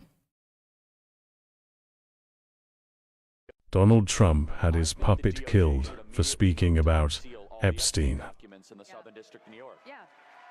Everything. Everything except child sexual assault material. I think every file should be released to the public the same way as the JFK files. Donald Trump had his puppet killed. I think it was Donald Trump. Not physically, obviously, but I think, and if not Donald Trump, I think it was the administration, the deep state, possibly. There's some speculation about Israel. Okay, whoever is on that Epstein list did this. Somebody on there. And in my opinion, I have no facts to it, but I'm not stupid. And I'm going to tell you why I believe Donald Trump was behind this. Okay, let's watch a few more videos, and then I will explain to you. You know, in the old days, boom, firing squad. No, it's true. Boom, gone. Bang. Bing, bong. When we were strong, bing, and it goes quickly, right? It's called, you're dead. You know, in the old days, boom, firing. Okay. Let me see. Is there any more videos? Here. Vote early, vote absentee, vote on election day. I don't care how, but you have to get out and vote. And again, Christians, get out and vote just this time. You won't have to do it anymore. 4 more years, you know what? It'll be fixed. It'll be fine. You won't have to vote anymore, my beautiful Christians. I love you, Christians. I'm a Christian. I love you. Get out. You got to get out and vote. In 4 years, you don't have to vote again. We'll have it fixed so good you're not going to have to vote. And vote. Do you hear what he just said? I remember when he said that. Let me explain something to you, chat. Okay? It was quiet. Yeah, I know. I can't turn it up any louder, but let's talk about it, okay?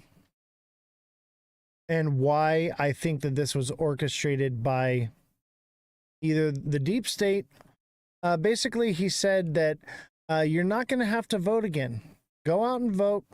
This will be the last time you have to vote. We're going to have it fixed so good, you'll never need to vote again. Right? And that's what we're seeing.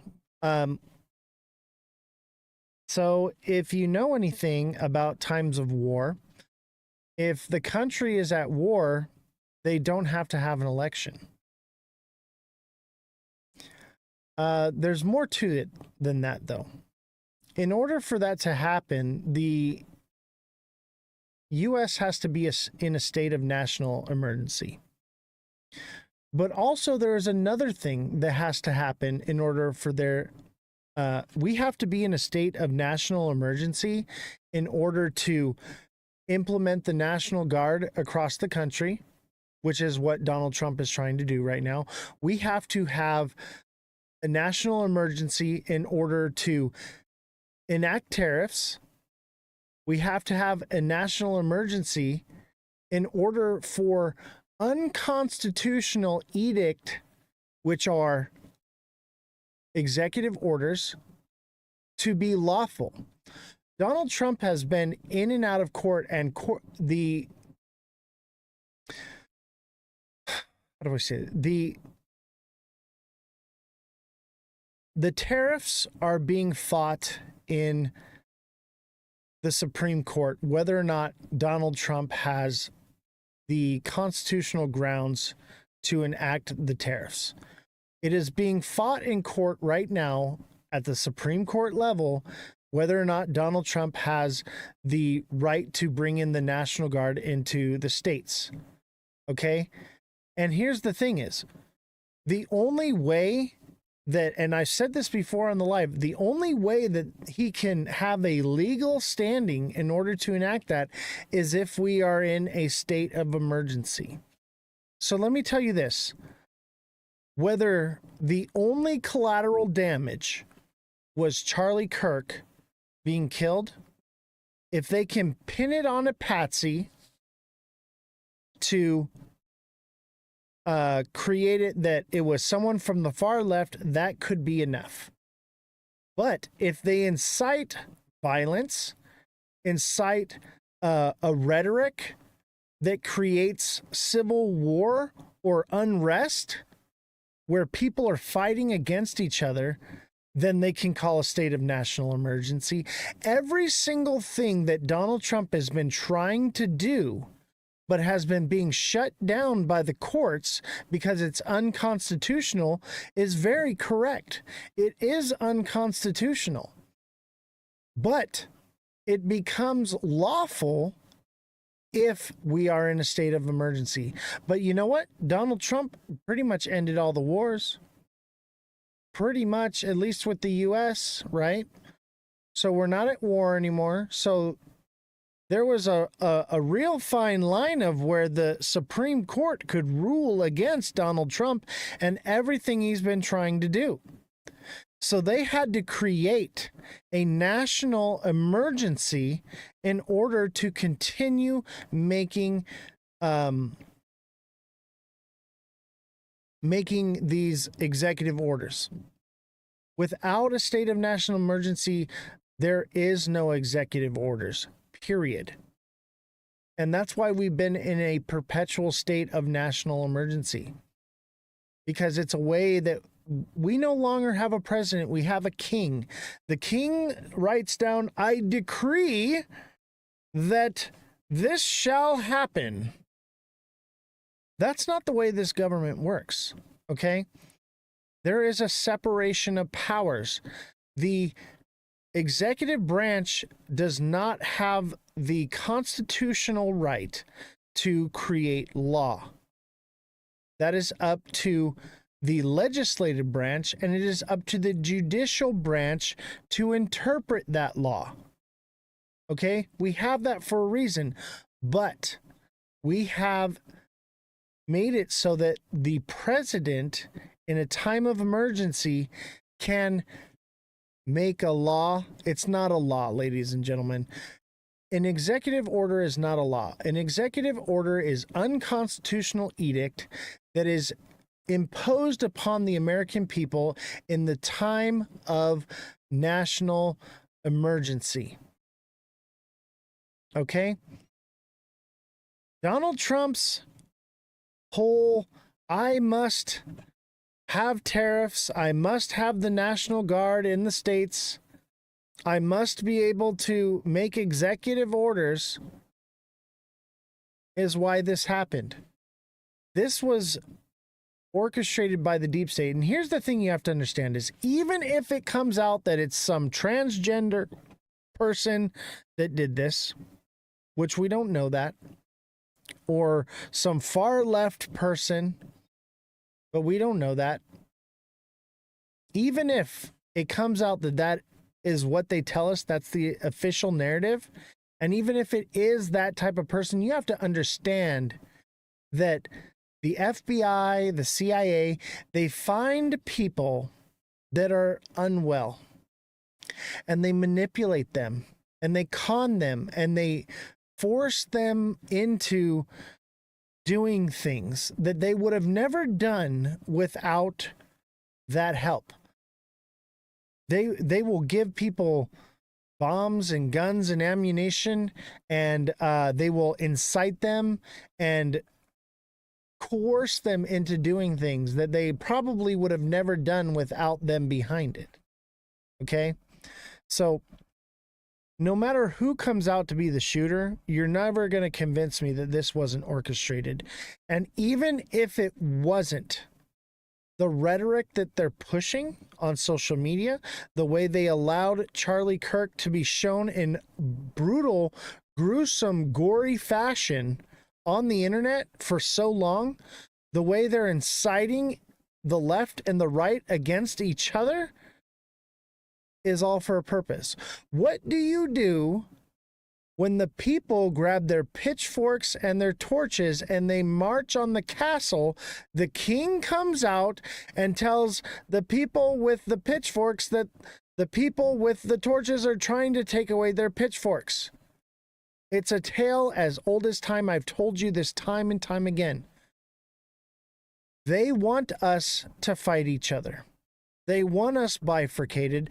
They want us to go out in the streets and riot and yell and scream, set things on fire. They want us to start a civil war. They want us to start a revolution. Why? Because then Donald Trump can remain president so long as we're in a state of national emergency. They won't have to have another election. Donald Trump can continue to make unconstitutional edict and impose executive orders. Donald Trump can continue to place tariffs with this. This was necessary. I don't care whether you're on the right or the left. This is the play. And you will not convince me otherwise. And I don't care what official story comes out. I don't care what you've been told, what you've seen on the internet. The fact of the matter is, people are fighting each other in the streets right now. They ripped a guy off of his scooter so that way they and attacked him for free speech. They literally are fighting for a person that was fighting for free speech by exercising that right, I would say, quite to an extent. Okay? This is not what Charlie Kirk would want. Okay? And this is not what any person in the U.S. would want. This is what people who are on the Epstein files would want. This is people who are losing control of the United States would want. This is what plenty of other countries would want. But this is not what the American people want. But they think they do because they've been manipulated. Their brains have been rotted by social media, by propaganda, by the news, and influencers that are making content based on nothing and spreading a rhetoric that is rotting the core of what our country is about. This is 9/11, and we are supposed to be unified together at least on this one day. And this is the most bifurcated I've ever seen this country in my entire life. You guys need to wake up and understand and see what is happening around you. Stop watching social media. Obviously, I'm here on social media, but stop watching this nonsense and this garbage and understand what is happening in front of you. You are being played. And it's all for a reason. And there's another reason here. Not just because of the Supreme Court battles over the executive orders on tariffs and the National Guard, but also the Epstein files. They need to switch and make you look over here. They want you to look somewhere else. Don't pay attention to what this hand is doing. Look at this one. Are you still on Twitch so I can clip this? Yes, I am on Twitch so you can clip it. They are doing this on purpose.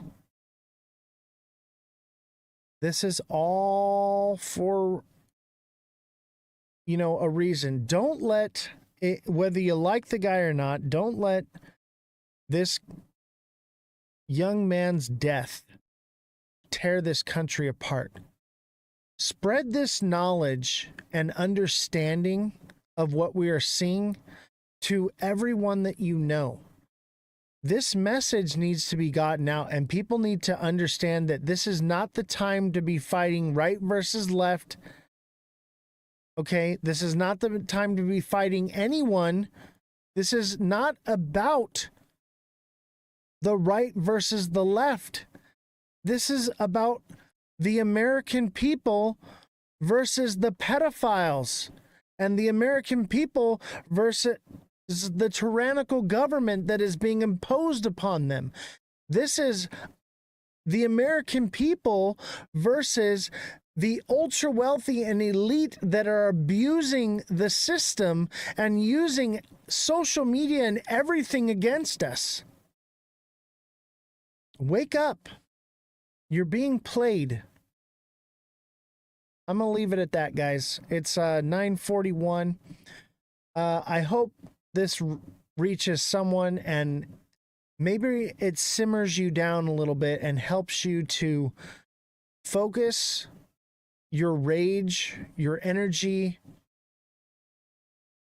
toward the right enemy. This is just like the Wilfie coin, right?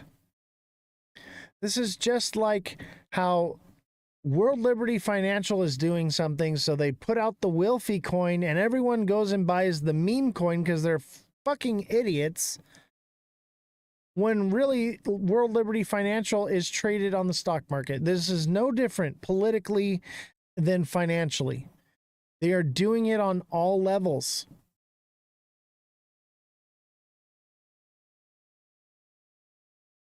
So try to educate people.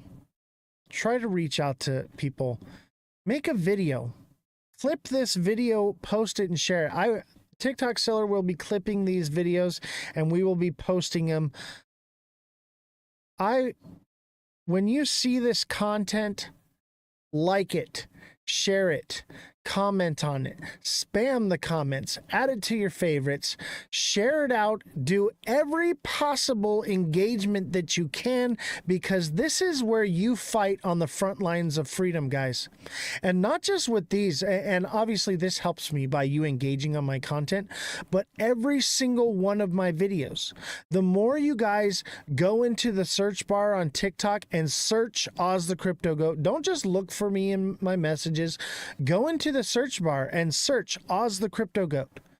Pull up my videos, engage with them. The more engagement you give my channel, the more this will get pushed out there. And if we can get it to go viral, we can actually make a change. Okay? We can actually maybe stop some violence. We can save someone's life with this, what we're doing here. We could save lives. Because I'm telling you right now, we are marching head first off a cliff right now. And all I'm trying to do is jump in front of everybody before they head off the cliff and say, hey, take your blindfolds off. There's a cliff right here, guys. Wake up. We need to inform as many people with this. I need your help. And I only have 5 of you listening right now. I need every one of you, all 5 of you, to engage in this content. Clip this portion and add it to every video. I need you to engage with these videos. We need to push this information out because we need to help the people understand that they are being played and that we need to stop the violence now. The violence needs to end now, and we need to unite together as the American people and rise up against our true enemy, because we are not one another's enemy. We have more in common than you think. We don't have to agree on everything, okay? But we don't have to fight each other on everything either. We need to come together and stop this in its tracks before it gets any worse, because if we do not stop this now, I guarantee you there will be bloodshed. Thank you all. Have a good night.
Welcome everybody who's here on Twitch. Don't forget, guys, we are live on Twitch. That's Ozthecryptogoat, all lower cases, no spaces. How we doing today, everybody? Welcome. It's a beautiful Good Friday.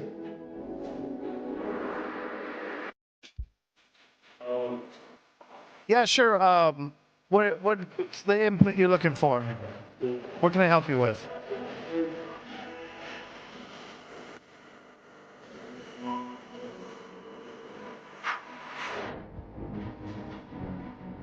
Happy Good Friday, everybody. Welcome to the show. It's a great Friday today. Hope everybody's doing well, and we have a wonderful Easter weekend. Don't forget, we will not be live for the weekend, guys. Possibly we'll do a live tomorrow. Haven't decided yet, but it's been kind of slow with the news. But if something crazy happens with the markets, I'll definitely hop on and we'll talk about it.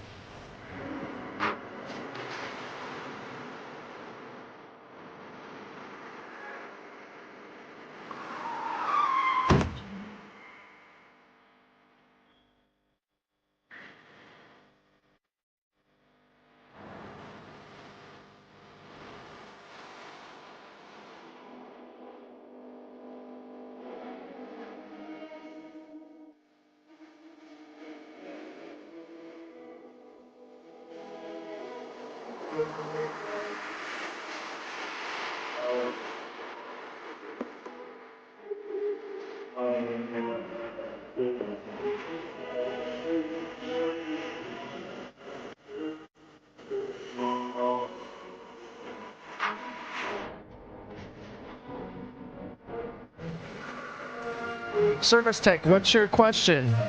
I'd be more than happy to help you out with any questions you like.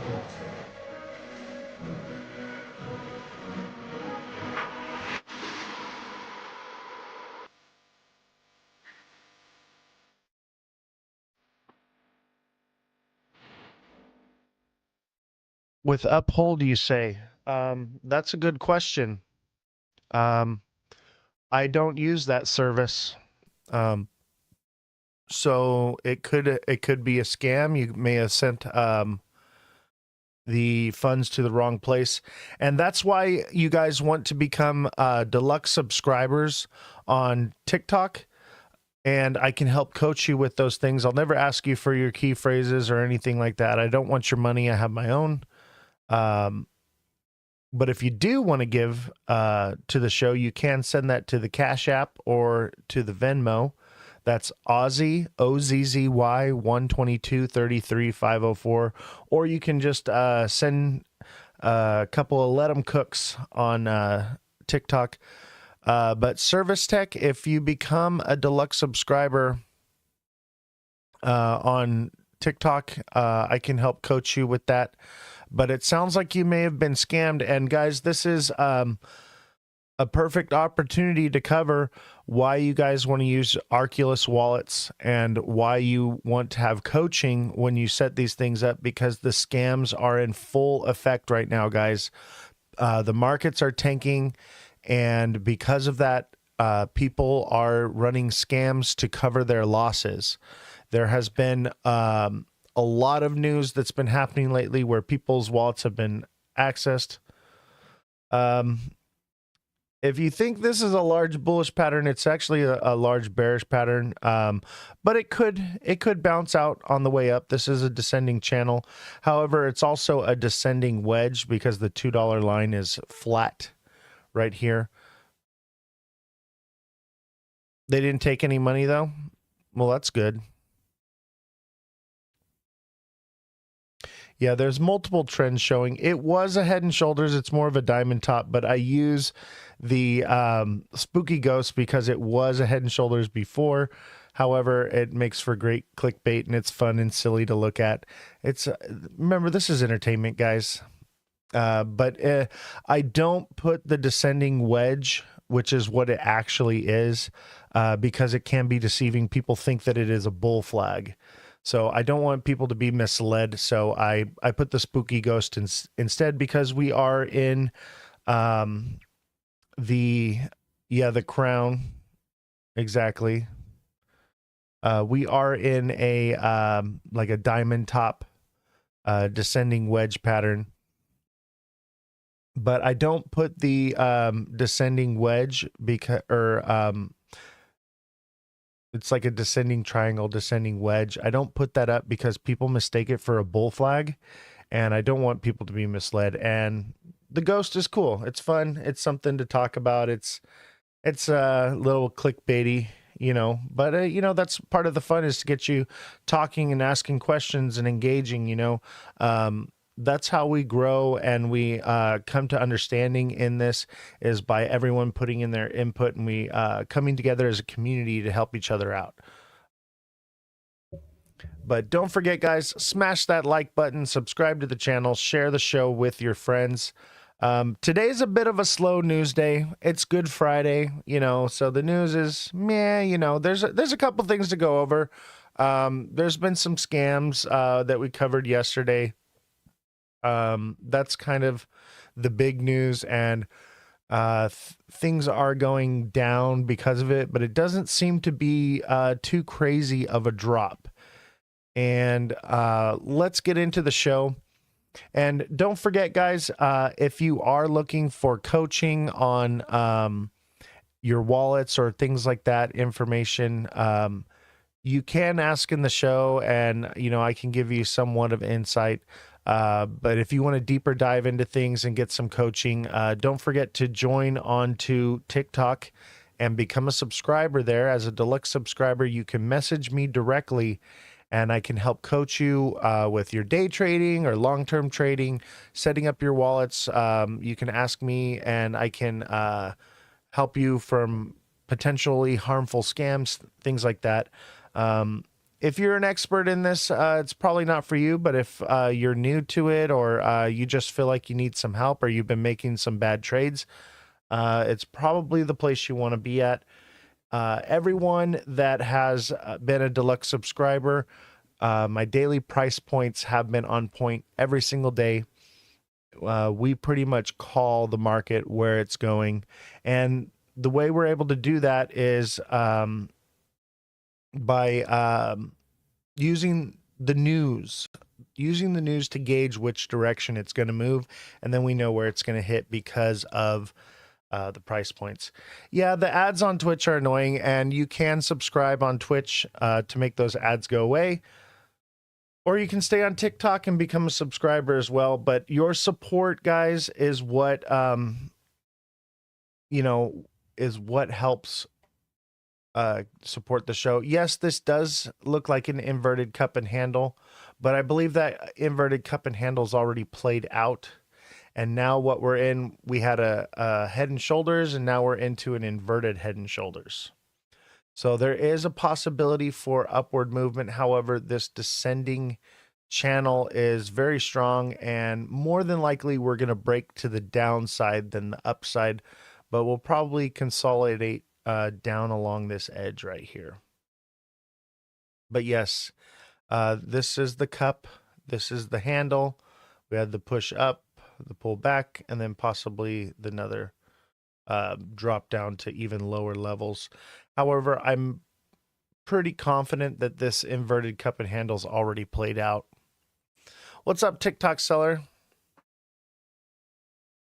Yeah, 205 is a very strong support zone. And if you saw in my daily price point videos as a subscriber, you would have known that 205, if you were looking for an entry on the possibility of a move up, that 205 was your point, or 163 prior. If you've been watching for the last couple months, I've been telling you all that 163 was your entry zone, and we sniped that baby. We sniped it. And for those of you that have been riding it all the way up, hopefully you are taking profits. Hopefully you're taking profits. Yeah, TikTok seller, he sniped that one for sure. There's a few of you, I know that were able to get it. Yeah, some of you guys missed the 163, but there will be more to come. And I do have a prediction for the next low drop. Okay. Now there is a dual possibility, because if we do push up, that will change that price point. But as of right now, I do have a prediction for that next key level right here. And we're going to go over that later in the show. So don't go anywhere. And don't forget, guys, we are on Twitch. That's Ozthecryptogoat, all lowercases, no spaces. And if you ever miss a show and you want to see it, the live recording of it without any commercials, you can watch it on YouTube. That's also Ozthecryptogoat, all lowercases, no spaces. But they're not live. They're pre-recorded live shows, so you can't engage in the chat, but you won't miss the show. You say 196? Oh, that's just the first step, baby. 196 is the first step on the way down. We're going all the way back down to this blue line. The question is where is the tip of the wick, baby? And I be calling the tips of these wicks every time, okay? We've been calling the tips of the wicks, baby. Now, we can't always catch the tip, but you know, if we don't catch the tip, we can always grab the middle here, guys. And there is money to be made on the way down, okay? The question is right now is we are in limbo, okay? But this looks like a nice little bull flag thing, right? It kind of looks like a downward channel, which could break up. However, you know, it could stop at 222 and that's all it goes. But I feel like 233 or 235 and at the most 247. Okay, at the very most, that's as high as we're going. The goat memes? Yeah. You guys like the goat memes, man? You know, I make all those memes. That's all me, baby. Do BTC? Yeah, we can do BTC, no problem. But you got to become a subscriber. So subscribe to the channel and I'll go over any project you like. Or you can just come on over to Twitch and ask, and you can get that for free. So all you got to do is jump on over to Twitch. That's Ozthecryptogoat, and I will look at any projects you want. The idea is that TikTok could be gone at any time, and so we want to build up another platform as well as kind of a safety net for us, because we never know where it's going to go. I bought 30K at 190. It just hit 225. Good for you. Why are influencers saying to get crypto off the ledger? That is a good question. And if you guys want to go over Cardano, come on over to Twitch, guys, and ask for that on the Twitch side, and it will come to you at no charge.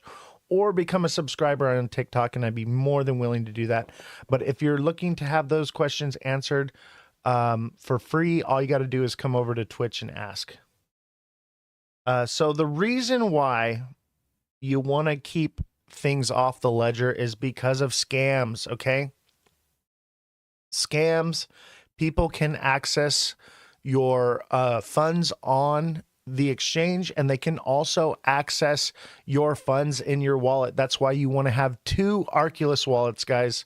Okay, you want to have two Arculus wallets. I'm going to add a link to them here so that you guys can purchase those. When you purchase them from the show, they are on sale. However, let me show those right now. So when you purchase them through here, you get them directly from Arculus, okay? And I do earn a commission from those, but that helps to support the show. However, you're going to pay the same price you would pay from Amazon, but when you get it through me, you're getting it directly from Arculus. Can Ledger cold wallets be hacked? Yes, they can. And that's why you want to order two of them. You want to have one that's connected to the exchange and one that's connected wallet to wallet. So you move your funds from the exchange. Okay. Here, let me show you guys right here.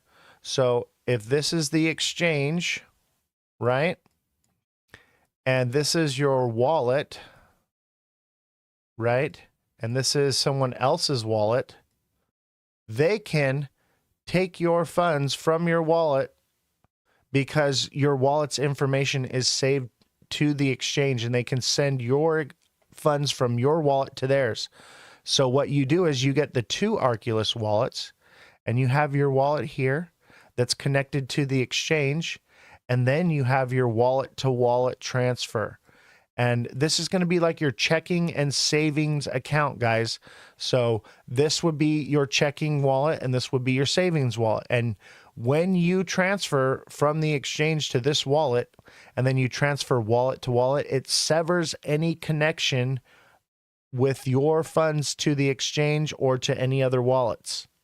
Only your own. So that's why you want to have two.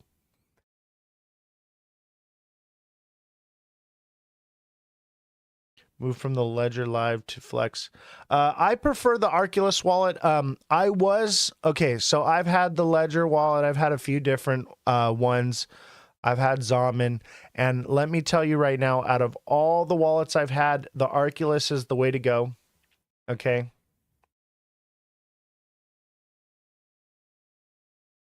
It could only send crypto to wallet and not take crypto. They can take crypto from your wallets. We literally just covered that yesterday. There was a news article where wallets were hacked. Okay, wallets can be hacked if the address is connected to the exchange. So that's why you want to have two wallets, one that's connected to the exchange and then one that's wallet to wallet transfer. So you have a wallet where you're long-term storing, where nothing is connected to the exchange whatsoever. It's private, it's to you, and no one else has the address other than you. And the reason why I recommend the Arculus is it's made in the United States. It's stainless steel construction. It fits in your wallet, and it has tap to pay. So out of all of the wallets that I've used in my career with trading, I highly recommend the Arculus wallet, and it is normally like $140 something. It's on sale right now for $99. If you purchase it, just click the little purse link on the bottom there next to the subscribe star with the circle around it, and you can purchase that there. They're only $99 when you purchase it through me, and you're getting it directly from Arculus, not from Amazon. Amazon is third party, and when you get it from me, I have a direct contract with Arculus, so you're getting it directly from them. The membership is for the daily price points. So every day I post where the market is going, and I've been accurate every single day for months now. If you are a subscriber and you're on TikTok and you're a believer and my price points have been on point every single day, let the people in the chat know, because I have been calling the market every single day. So if you're looking to make day trades and know where the market is going, you definitely want to subscribe, because those price points are on point to the cent, baby. We're about 90, I'd say we're 95% accurate, 90%. Some people say more. But we catch the wicks, man. We catch the wicks on our trades, not just the candles. But sometimes, you only catch the candle, or, there's room for error. But we have a set system of smart money trading, baby. And we basically never lose. So those who are subscribers have been subscribed for several months now. And we have over 100 subscribers, and everyone is very happy. I don't see the link for the Arculus. Let me check here. It should be. There's a little symbol at the bottom of the screen. It's like a purse or a bag, and you just click that, and that should take you to the Arculus wallet. Why do you always have the ghost on the chart, not teaching nothing? Well, the ghost is more or less for an opener. It's been there for a long time. It's a little clickbaity, and we get into it a little bit more. But it's a good opening. But you are right. It's time for the ghost to go. We are in a descending wedge. which is a bearish pattern. However, I use the ghost because a lot of people aren't very educated in this field. They're very new to it. And so the idea is to give them an idea of where we're going without racking their brain with a bunch of information that they can't quite understand.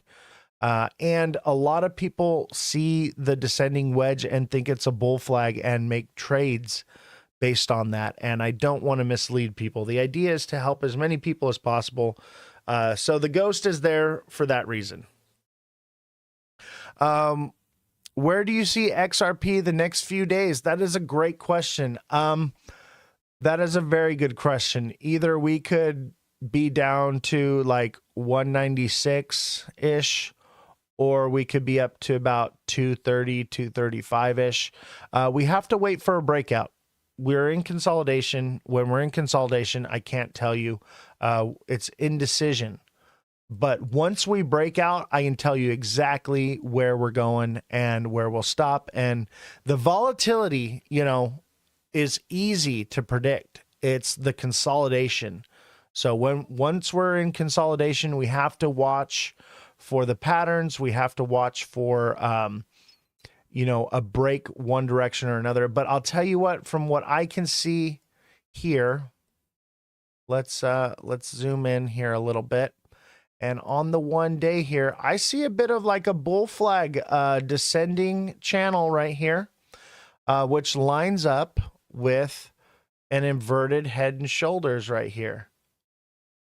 And that should send us up. I think we'll peak out of this trend line just like this peaked out right here and come back in if we do. Or we break down somewhere similar to this pattern right here where it's not quite a double top. It's kind of like this lopsided thing. So the question is, are we going to make one of these at the top here, or are we going to spike up out? I think we might spike up out because we have this descending channel. We have this inverted head and shoulders, and we had a head and shoulders right here. And generally, it's very common to see a head and shoulders followed by an inverted head and shoulders. If you guys want to talk about other projects, I'm more than willing to do my technical analysis on other projects. However, you either got to become a subscriber or you got to come over to Twitch. So if you come over to the Twitch side, it is free. But if you want to do it on TikTok, you got to become a subscriber. And we do have a staff here, guys. So we have a fact checker and journalist that goes through all the news and fact checks everything. We have an IT guy that sets up and uploads all the videos and everything daily and does all the technical stuff. And obviously we have me. I do the show 4 or 5 hours a day, 5 days a week. Plus I do the technical analysis. I'm making memes. I'm making price point videos every single day. So it is a lot of work. And we also have the crew that is building the new studio right now. They're insulating, soundproofing, adding carpet and such and so forth. So it's been a pretty expensive venture. You know, we started from concrete, framed it in, added electrical. It's basically a whole studio from the ground up. What are my qualifications? I've been trading in the stock market for years. I basically started with IPOs, and that's like my specialty. And then I moved into crypto trading in 2017. And my work speaks for itself. I've been accurate to the cent every single day. I do have qualifications. I day trade every single day. I'm retired from my job, and now all I do is day trade. But if you want to be a skeptic about it, you can just watch and you'll see. Time will tell. But we're going to I think we're going to 235, 236. But I'll tell you, what qualifications I have is we have been calling the prices to the cent. I called the 163 mark over a month ago, guys. We were a month ahead of everybody. No one else was saying that we were going down. Everyone was like, we're bullish as hell, all these different crazy ideas, and I was the only one with the voice of reason. So that's my qualifications. We've been shouting the 163 price point from the rooftop for over a month, about 2 months now. Yes, you can link 2 wallets to the same iPhone. The idea is to have a secondary device, like a tablet or something that is not linked to the internet, or excuse me, to the exchange for the second one. And that's why you're going to want to get that coaching on how to set up your wallets properly so that you have that extra layer of protection. These parents need to get their kids off the TikTok because this TikTok chat is brain dead. Oh, I know. It is what it is. What's my take on XRP? I think in the long term, we're on our way down. In the short term, we may see a push up. But as of right now, it looks like we could get a little pump. But I'll tell you what, it's very risky. Generally, when you're trading, you don't buy or sell in a consolidation zone. Okay, you wait it out to see which way it breaks. Once we break a certain direction, whether it's up or down, then we would make our trades based off of that. So let's go into the 1 minute. Mind you guys, today's show is going to be a little bit shorter. We don't have as much news to go over today. It's a slow news day. So we'll do a little bit more technical analysis than anything. But as you can see here, looks like we got a bit of like a triple bottom here. This is just the 1 minute though. We're consolidating. We're consolidating, and we always want to zoom out and look at the different time frames, guys. And as you can see in the 1 hour, okay,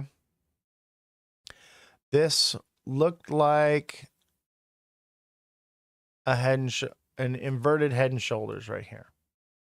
It looks like it might be.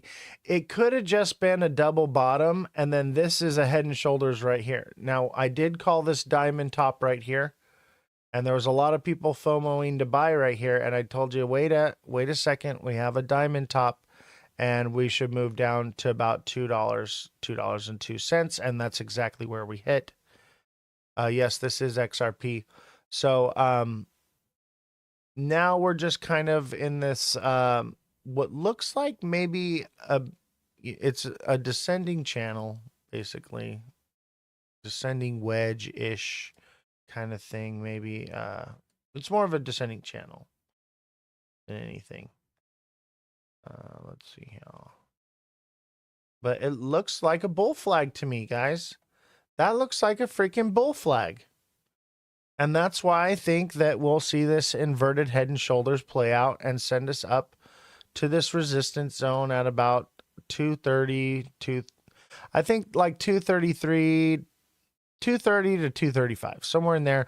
But we could go as high up as 247. That's the highest, I think. Hello, Guinea Marie. Happy Good Friday. But it does look like a bit of a bull flag. This was, you know, a pump, and then we had a bit of a bull flag right here that sent us up. And now we're making what looks like maybe another flag. However, this blue line is a very strong line of resistance. So it's possible that we come up and we somewhat like double top maybe, or we just peek out just enough. I think it's going to peek out of this line just enough to be a bull trap at about 230 and then come smashing back down. And we'll come all the way down to this blue line somewhere right about here. I say based off of the candles, mind you guys, I don't trade using indicators. I do old school trading, candlestick trading. So I only read the candlesticks. And I'm thinking if it comes slamming down right away, it's going to take news to do that. Okay. I think it's going to more gradually, like it'll come down and it'll come up and then come down. And I think that would be more around the 30th of April. We would see that, or probably like that Sunday. So like May 4th or April 27th. I'm going to say April 27th. I've been accurate every single day. And the patterns are real. And they're becoming easier to predict now because of AI trading bots. So I think right here, Sunday the 27th, expect to see a price of, I say 147, 150-ish to be safe. And I would even go as far, because, but the lowest I would say is about 130, 140, and the highest I would say probably 155. But once we figure out if we break upwards or downwards, I'll have a more accurate number to the cent, baby. But we have to see if we're going to break down from here and waterfall down a long wick, and the drops are going to be close together, or if they're going to be far apart like these two. So that's basically what I'm waiting to see, is how much time it takes for it to break down, or if it breaks up first and then breaks down, it could bounce along the top of this, but probably not. It should break through again. This is a very strong pattern as of right now. Yeah, it's a ghost grab. Yeah, it's a little clickbaity. It kind of resembles a Head and Shoulders, so I put the ghost for fun. But, guys, basically what you need to understand is the market is going down, guys, and you need to get your funds safe off of the exchange. So you need to get those Arculus wallets. I recommend the Arculus because they are made in the USA. When you get them through me, I have a direct contract with them, so you get them directly from Arculus. When you get them off Amazon, you're not getting them directly from Arculus. It's like a third-party type thing. And it is the same price as Amazon. So they are on sale right now. And you need 2 of them. Okay? This is the exchange, and this is your wallet. When you have your wallet here connected to the exchange, other wallets connected to the exchange can get your wallet's address information and take your money from your wallet. Okay? When you have 2 of them, you send your money from the exchange to your first wallet. Okay? And then you do a wallet-to-wallet transfer to a wallet that's never been connected to the exchange. It's hard to say if we'll get a pump on Sunday or not. Everything is off. Normally we get a pump on Wednesday, but we had bad news. So it's hard to say, but I feel like it's going to be a Sunday pump because people aren't going to be taking money out. They're going to be bored. They're going to want to maybe trade. I don't know. Or quite the opposite. But nothing's open on Easter Sunday. Okay? Nothing's open. So where are people going to spend their money? You got a little extra money. What are you going to do with it? Throw it in the market. Because it's not like I can go to the movie theater, right? Movie theaters closed on Easter Sunday. Nothing's open. All right, let's see here. Guinea Marie says, Happy Friday. Yes. My reorder is in for 164. I think it's going to go lower than that. But I think you could bank on an easy 161. Maybe 155. Let's wait and see. And you are a deluxe subscriber, so I will post that once we have that clarity of which direction we're going. Golly. All right, I'm removing the stupid Arculus.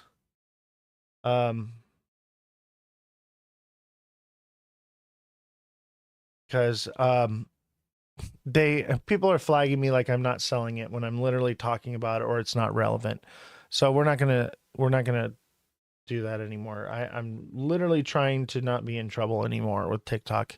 And that's why we're over on Twitch now, guys, because TikTok is a nightmare. I'm tired of filling out like 12 to 25 appeals after every live.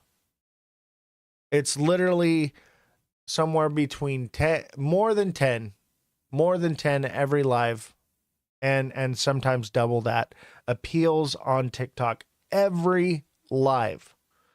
So we are on Twitch now, guys. That's Ozthecryptogoat, all lowercases, no spaces.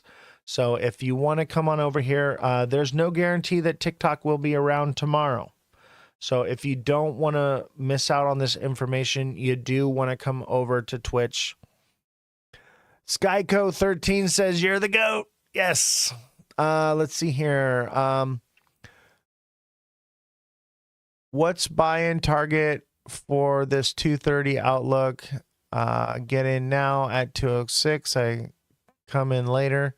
I think right now anywhere between $2 and 205, 206 is going to be your entry point if you think it's going to 230. If you think it's going to break below that, then I would say your entry point is in the 150s.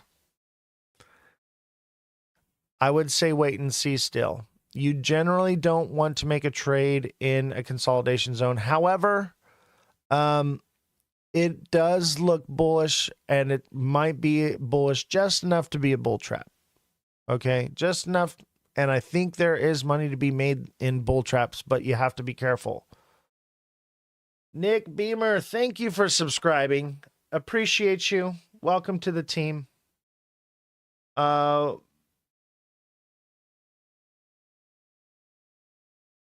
If somebody wants to get down,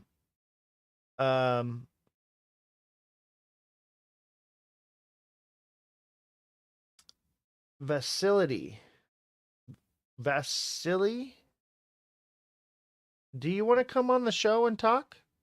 I'd love to hear what your opinions are. I'm going to send you an invite. Let's talk. Let's see what you have to say. I would love to hear what your input is, and you're more than welcome to come on the show. And let's talk about it. If you have something you want to say, you're more than welcome to come on the show. And we can talk about it. Oh, and nope, nothing there. 50 cents incoming. Yeah, I think so. At some point. Let's get a little podcast. Yeah, they ran away. They're not here anymore. Neo, thank you for the heart me. Yeah, people will talk all kinds of nonsense, but once you offer them a platform to speak what they really want to say with their own words, they have nothing to say. Yeah, keep checking the subscribed posts. Got your two Arculus wallets. Yeah, no problem, man. If you have any problems, let me know. It's pretty self-explanatory, but there are a few things like with certain when you're sending things, so try to do it on your own, but make sure when you do send funds to your wallets, you send just a little test amount first and see how it goes, and make sure the funds transfer properly. And then once that works out, then, transfer all of it. But if you have, it's pretty self-explanatory, very user-friendly, very easy to do. And if you have any problems along the way, feel free to reach out to me. I understand it can be very intimidating. So, Poway Rock, go ahead and reach out. But I do encourage you to, there is instructions. Try that. And then when you hit a roadblock, reach out to me. But before you send those funds, make sure you guys are doing a test fund of a couple dollars to make sure that it's going to the right place. Armando, thank you for subscribing. You'll never see $2 XRP again. Absorb. Yeah, you might be right. I mean, we're at 206 right now, but it could go down, but it will go above that. It always will. It's always what people are willing to spend on something, and there is a large community of people that do support it. So when's it supposed to boom? It already did. It already boomed.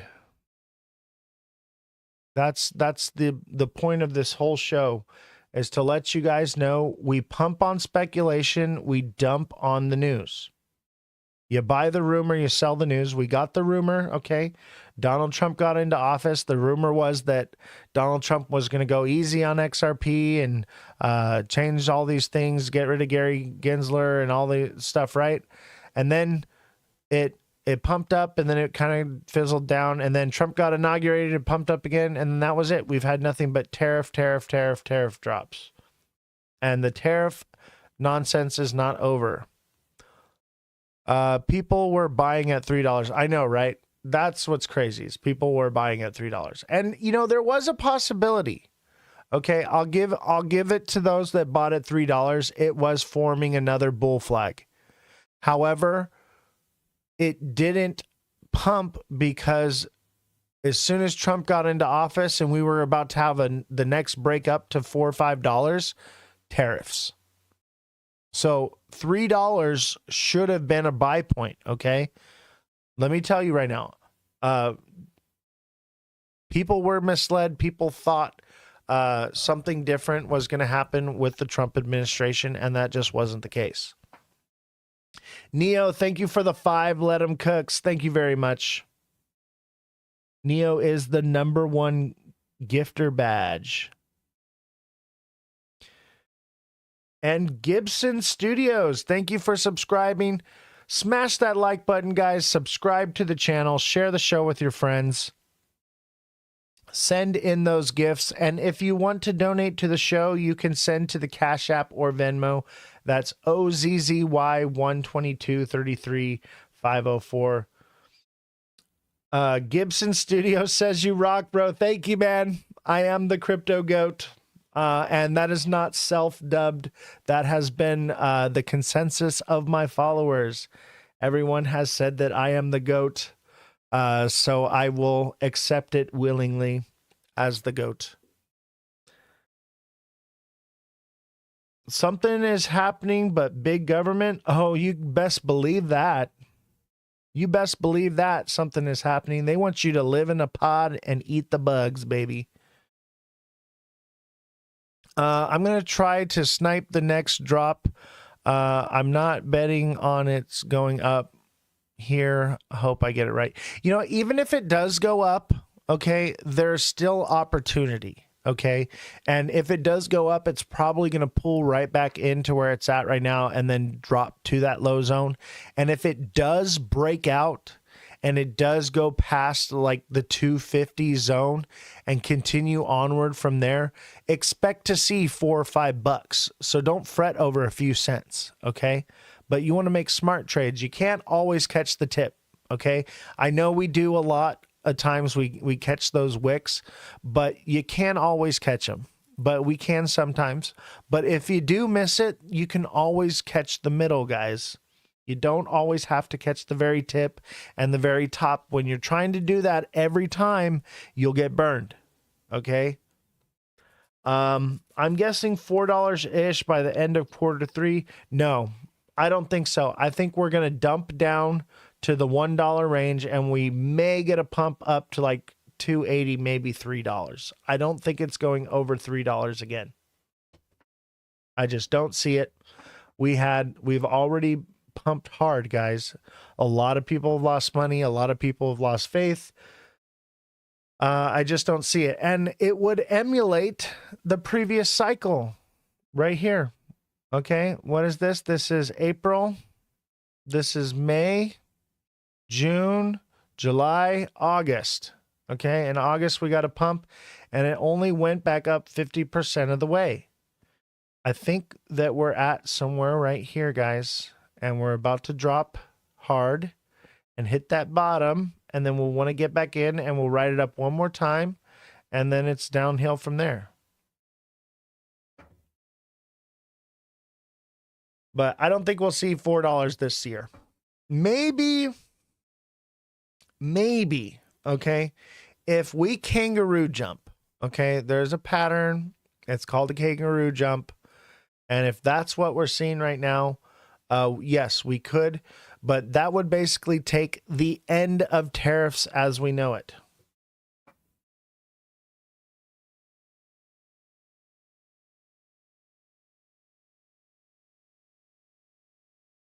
I'm not even, wow, my account has been restricted of selling products. I don't even have products. I am so sick of TikTok.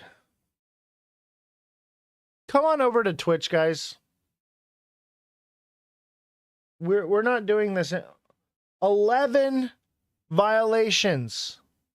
11D violations, guys. Oh, wait, excuse me. 19 now. 19 violations just since we started 42 minutes ago. Okay? I have to fill out 19 appeals on TikTok. We are leaving TikTok, guys. So come on over to Twitch. If you did subscribe, I will be keeping TikTok for those daily price point videos, for the coaching. So if you guys want to message me directly, that will all still stay on TikTok, okay? But if you guys don't want to miss a live because of nonsense on TikTok, make sure you guys sign up on Twitch, guys, because I have been removed from TikTok for a week sometimes, and you guys can't get a hold of me. So the way to mitigate that is to come over to Twitch. You're showing too much skin on TikTok. I know, right? You know what? Maybe we should just end the TikTok live right now. And if you guys want to come over to Twitch, come on over right now, because I don't want to have to deal with another 20 appeals to go over. So that's Ozthecryptogoat, all lower cases, no spaces. Wow, another one. Okay, I'm dropping the live. I'm dropping the TikTok live. Sorry, guys. Don't forget to come over to Twitch. That's Ozthecryptogoat, all lower cases, no spaces. I'm not filling out 30 appeals tonight. Sorry, but I'm just done with it. So if you guys want to watch the show, come on over to Twitch. That's Ozthecryptogoat, all lower cases, no spaces. I'm going to pin it to the screen for 1 second here, and then we're done.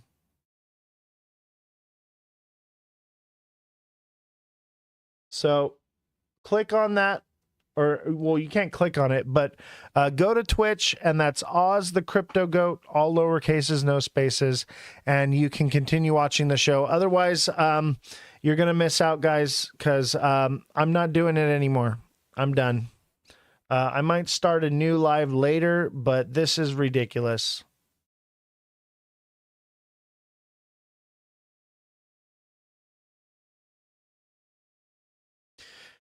Wow, that was annoying. Welcome everybody from on Twitch. We are done. I'm done with TikTok. I'm done with it. Do you realize what work it takes? I'm sure TikTok seller knows what kind of work it takes to fill out 20 appeals every live.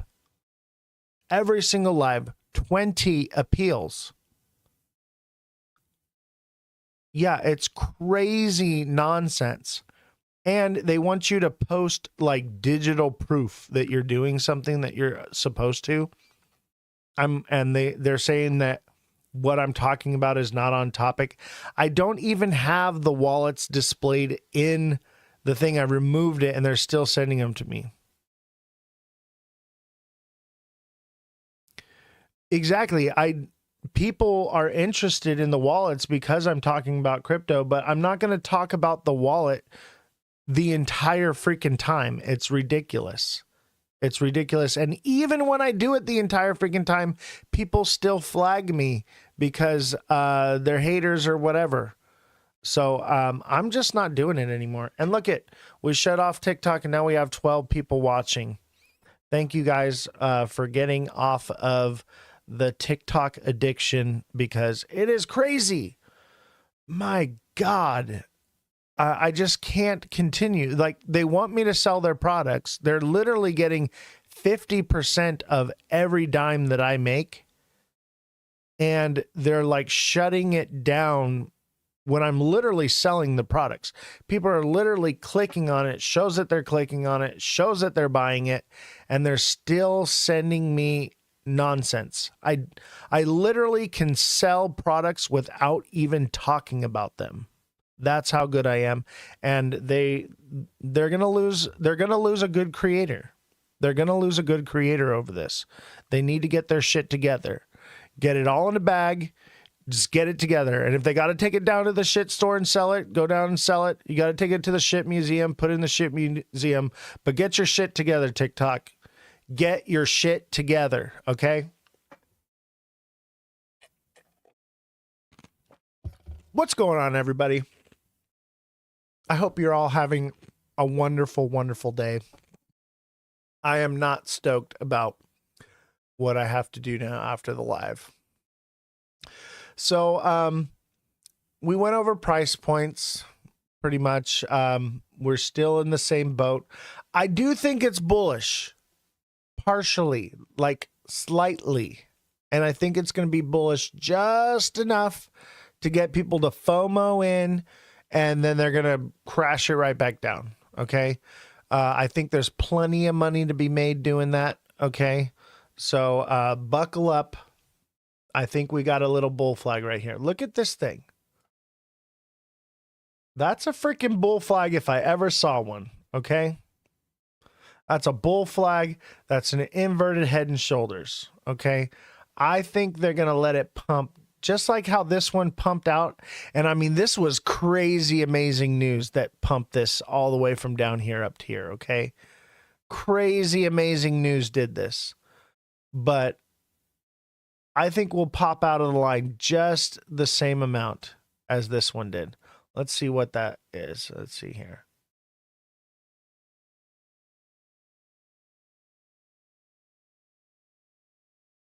Look at 235 on the dot.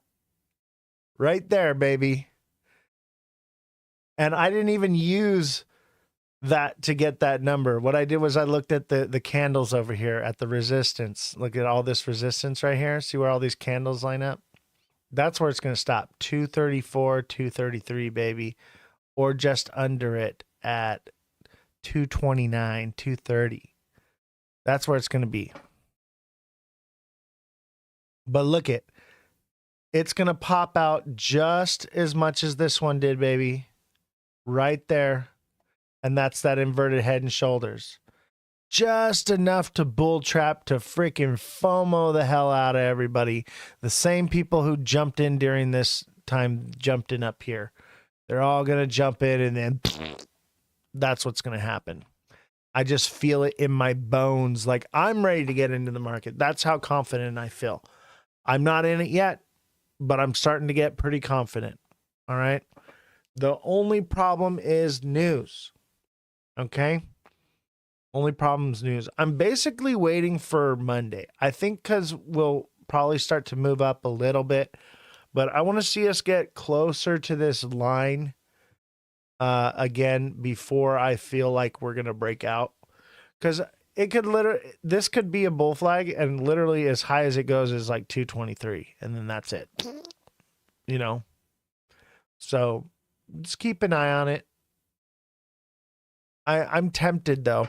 I really am, because let me tell you something. I would not tell you guys to do something if I didn't feel like it was ironclad. You know what I mean?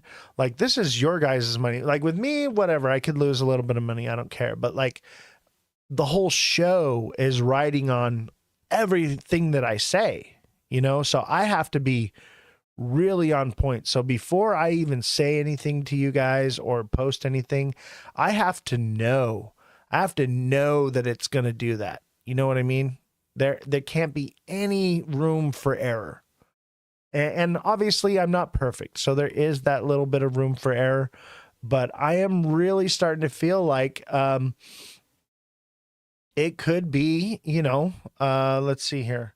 Today's Saturday, Sunday, Monday. Sunday, Monday, baby. I think we're going to get like a Saturday, Sunday pump. I really do. I really do. Okay. Let's see. When was the last Sunday? Sunday was this little drop here, that first drop. I think Monday, baby. Or Saturday. Maybe it's Saturday. It just freaking takes off. Wow. That's today, right? Today's Saturday. No, that's tomorrow. Maybe it's tomorrow. I don't know. I think it's coming soon though, guys. If it's gonna happen, let's see. Let's measure here. We got 1 day, 2, 3, 4, 5, 6, 7, 8, 9. Okay, 9 days. Okay, 1, 2, 3, 4, 5, 6, 7, 8, 9 days, baby. I'm telling you, if it's gonna do it, it's gonna do it very soon. Okay, it's gonna do it very soon. Oh, I can taste it. I can taste it. I'm not sleeping the next 2 weeks. I don't think it's gonna take 2 weeks. I think it's gonna take 2 days. It's going to be a nice pump for 2 days and then boom, sell it and wait 2 weeks and then don't sleep. Get some sleep for the next 2 weeks after. Okay? That's what I think is going to happen. I think we're going to push up here real nice and deep like, and then pow to the ground. But it's not going to happen overnight, guys. And if we do push up here, okay, it would take some kind of tariff news to really bring it down. However, wouldn't it be so convenient that as soon as we pump up like that is when we get the tariff news, just like here? We pumped up hard like this, and then we got the tariff the very next day. Why do you think Donald Trump released that news the day before tariffs went into play? To keep the market from crashing. Why do you think Brad Garlinghouse came out the day of the Fed report release? To keep the market from crashing. Why do you think they do the things they do? Because they can't have us go from, we went from 340 in a matter of days, we went down to 178. They cannot have that kind of movement happen in a couple days. Do you realize what that would do? Donald Trump cannot look bad. You know what I mean? They cannot allow that kind of behavior. So they're going to pump it up real nice before they hit us with the, all right? Just remember that.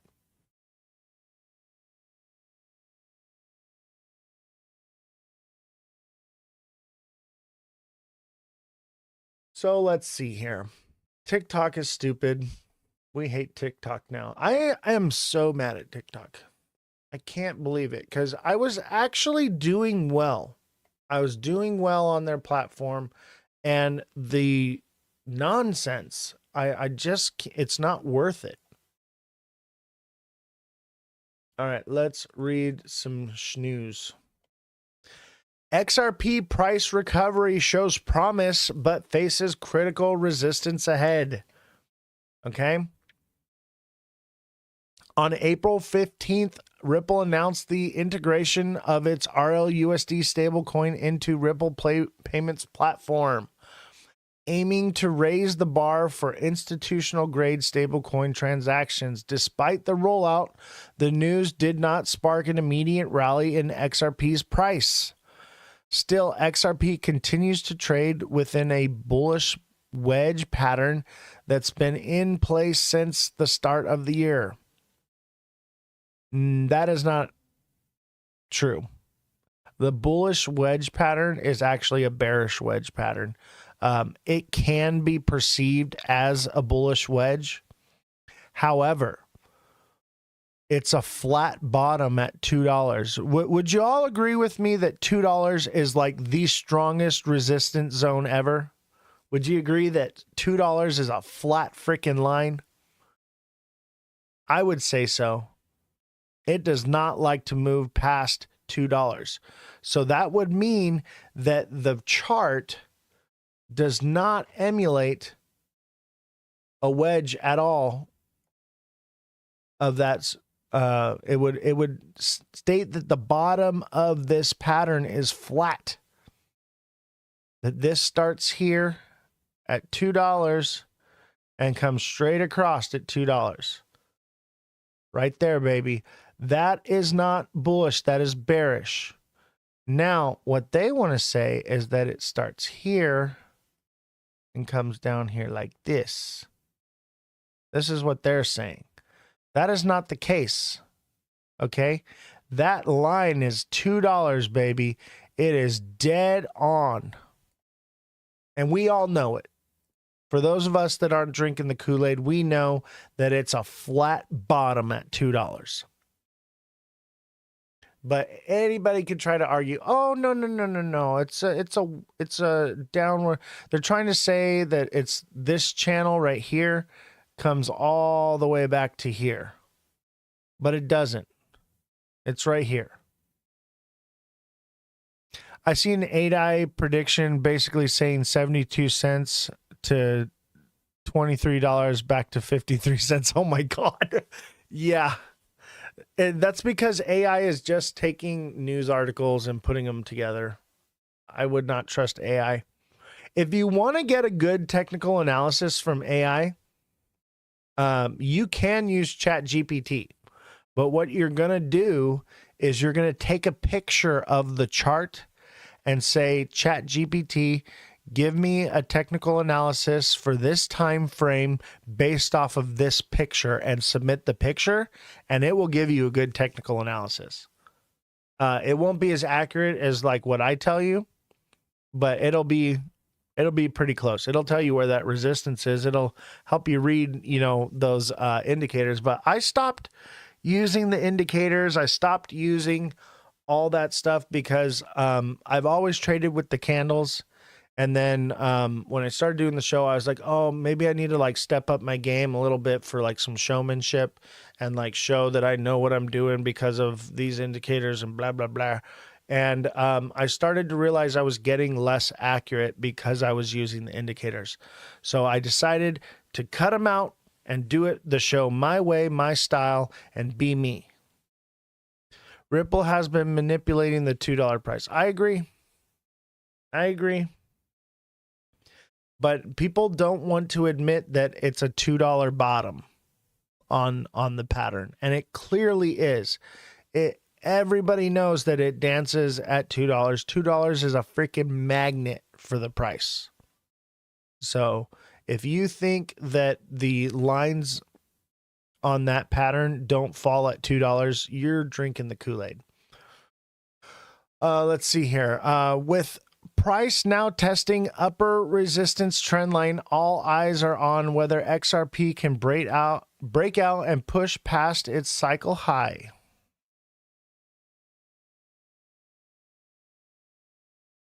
The XRP price has fallen inside the descending wedge pattern since its cycle high of 340 on January 16th. XRP's downward movement led to the low 161 on April 7th. And you should all be cheering because we freaking called that, baby. We called it. I think I even called it like to the day 9 days before it happened. I was like, it's going to happen on this day. Before this, by this time, and it freaking happened, baby. I mean, it was kind of easy to guess because of the time frame when we knew the tariffs were going to come out. Everyone was talking about the Liberation Day was going to be a Doge check. And I was like, no way, baby. It's fucking, it's going to be tariffs. It's going to be tariffs. And I was telling everybody, everyone's like, no, man, he's going to give us Doge checks, baby. It's going to be bullish. And I was like, nah, it ain't happening. And it lines up perfectly with my timeline for the 163 price. And you know, I knew it would probably fall to about 160 to 161, but I always add a couple cents just to make sure it hits, especially on a large move like that. It will only go to $25 when the SEC accepts the $50 million in XRP. There's no way it's going to $25. Maybe $2.50. There's no way it's going to $25. Maybe $7. If all the planets align and all those bullish chart patterns line up the way they want it to, maybe $7. But it will not make it past $10. There's no freaking way. No way. So, just so you know, $25 maybe in a decade or two. Maybe.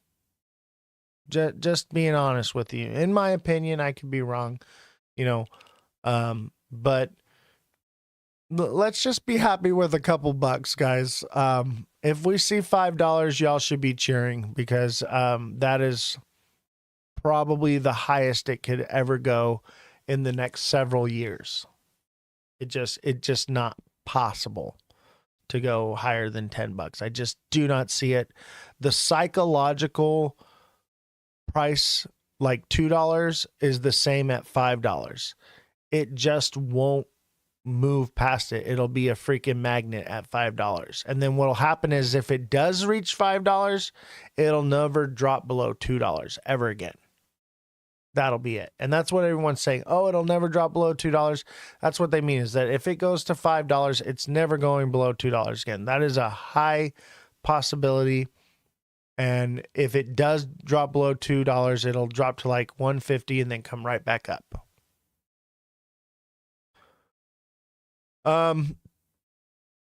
Let's see here. However, XRP bounced green on con, validating the wedge support trend line and moving above the $2.05 resistance area. Today, XRP price trades at the wedge resistance line, aiming to break out. If it does, the next resistance will be $2.55. No freaking way. No freaking way it's going to hit 255. It's going to stop no higher than 247. But they're not going to tell you that. They're not going to tell you where it's going to stop at because they want you to hold all the way to the top and then lose out and it come crashing back down. 247 is going to be the absolute top. If it breaks past up to 255, expect it to do bigger numbers. Expect it to go up to 280. How close am I to getting in? Hours. Minutes. Whenever it breaks. Waiting for it to confirm that pattern to break out of it. Basically, this little bull flag right here, once it breaks in the upward position and starts heading for this line, baby, I'm in. That's where I'm in. But I'm going to wait till it breaks above it. I'm going to wait for it to break above it.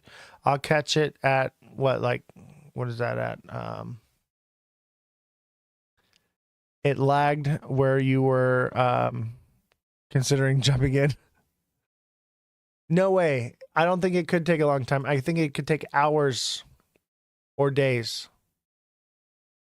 I am watching closely, okay? This is our pattern here. Let's clean this up a little bit here. This is our pattern. It already looks like it wants to break out. It never makes it to the tip, guys. It always breaks out right before, okay? It acts like it wants to break out tomorrow. Sunday is usually a good day, and we've had no good days this week. So we've pumped on Sundays before, okay? We've done it before. I could see it pumping on a Saturday and a Sunday. Okay? Now, what could happen is we pump on a Saturday up to the line at about 217, maybe 220, 223, 225, and then come down, and that's it. Okay? But I think if we do pump up like that and we get a Sunday pullback, what we'll do is we'll get a red candle that touches the top of this line. And then on Monday, it'll push up. Monday, Tuesday, Wednesday, Thursday, it'll push up. Settle with the SEC 250, 20 million XRP, $25, 2 million XRP. I don't get what you mean by that.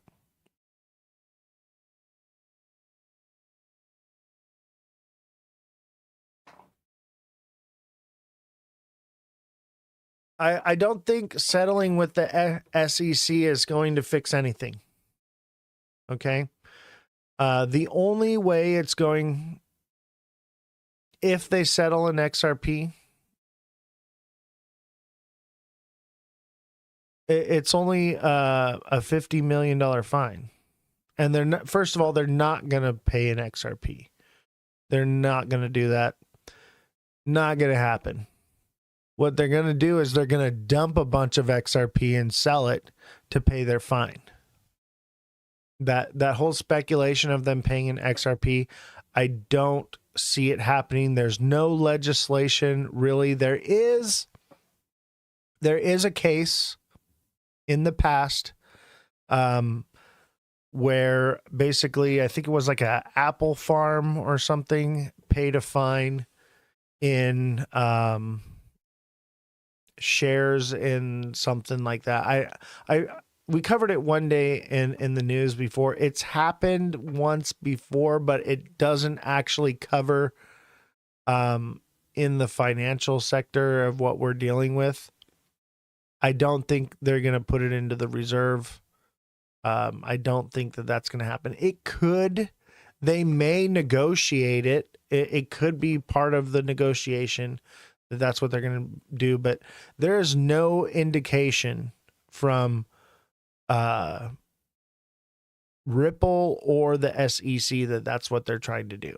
I think Brad Garlinghouse mentioned it in his little interview thing, but a lot of what he said was misleading anyway. That doesn't mean anything. And, 20 million XRP is not a lot of XRP considering they dump 1 billion XRP into the supply every month. And last month they dumped 500 billion. So keep that in mind. That's a drop in the bucket if they do. Will people FOMO over it? Probably. You know what I'm watching right now, though? I'm watching to see if this pops up out of this trend line right here. Let's go into the 1 minute real quick. We are getting close. We're getting close to that line, baby. And it's right in the top side of it, which means it wants to break upward. But we got to break past this blue line, baby. But let me tell you how XRP could get that $25 price. Okay? XRP being worth $25 would take institutions buying it. All right? Institutional money coming in. So let's say the SEC case is dropped, okay, and the injunction is removed. All right? Can institutions still buy XRP? As of right now, no. Even if the injunction is removed. Why? Because they're paying a fine. What does paying a fine mean? It's admission to guilt. Okay, that means they broke the law Yeah. About the ads, guys. I had to raise the time on the ads because I've only made about $30 on Twitch, and if I don't have the amount of ad time run, then I won't reach $50 in the next 2 days, and I won't receive a payout. And I need that $50 to pay the staff. So I do apologize. So if you don't want to deal with the ads, it will go back down after the month cycle ends if I can meet that quota.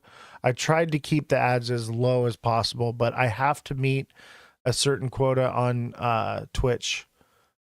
So if you don't want to deal with the ads, subscribe. But unfortunately, my hands are bound too with the whole ads thing, because I'm that's $50 that I could be putting towards the business.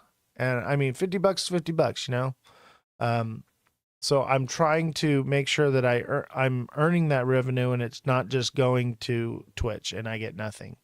So I have to meet a certain threshold. So I do apologize for that. My intention, okay, is to one day have no ads, okay? And everybody's just subscribed or everything is paid for by buying t-shirts and things. But we are just starting. We are just growing. So it does take time. So I do apologize for that.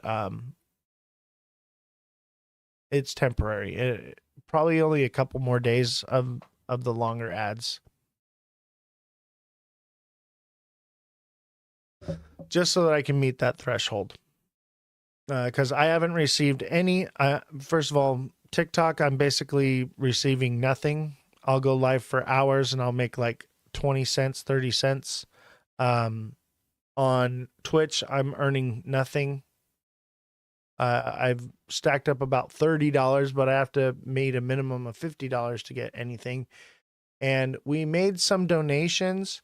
And to those of you who have donated, thank you very much. Your donations have been carrying the show.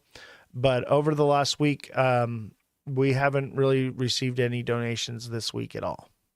And I do have a staff to pay. So I'm turning into the red every single day. Every single day I'm going into the red, and I'm paying out of pocket, and that's fine. And I'm hoping to make a trade soon to mitigate those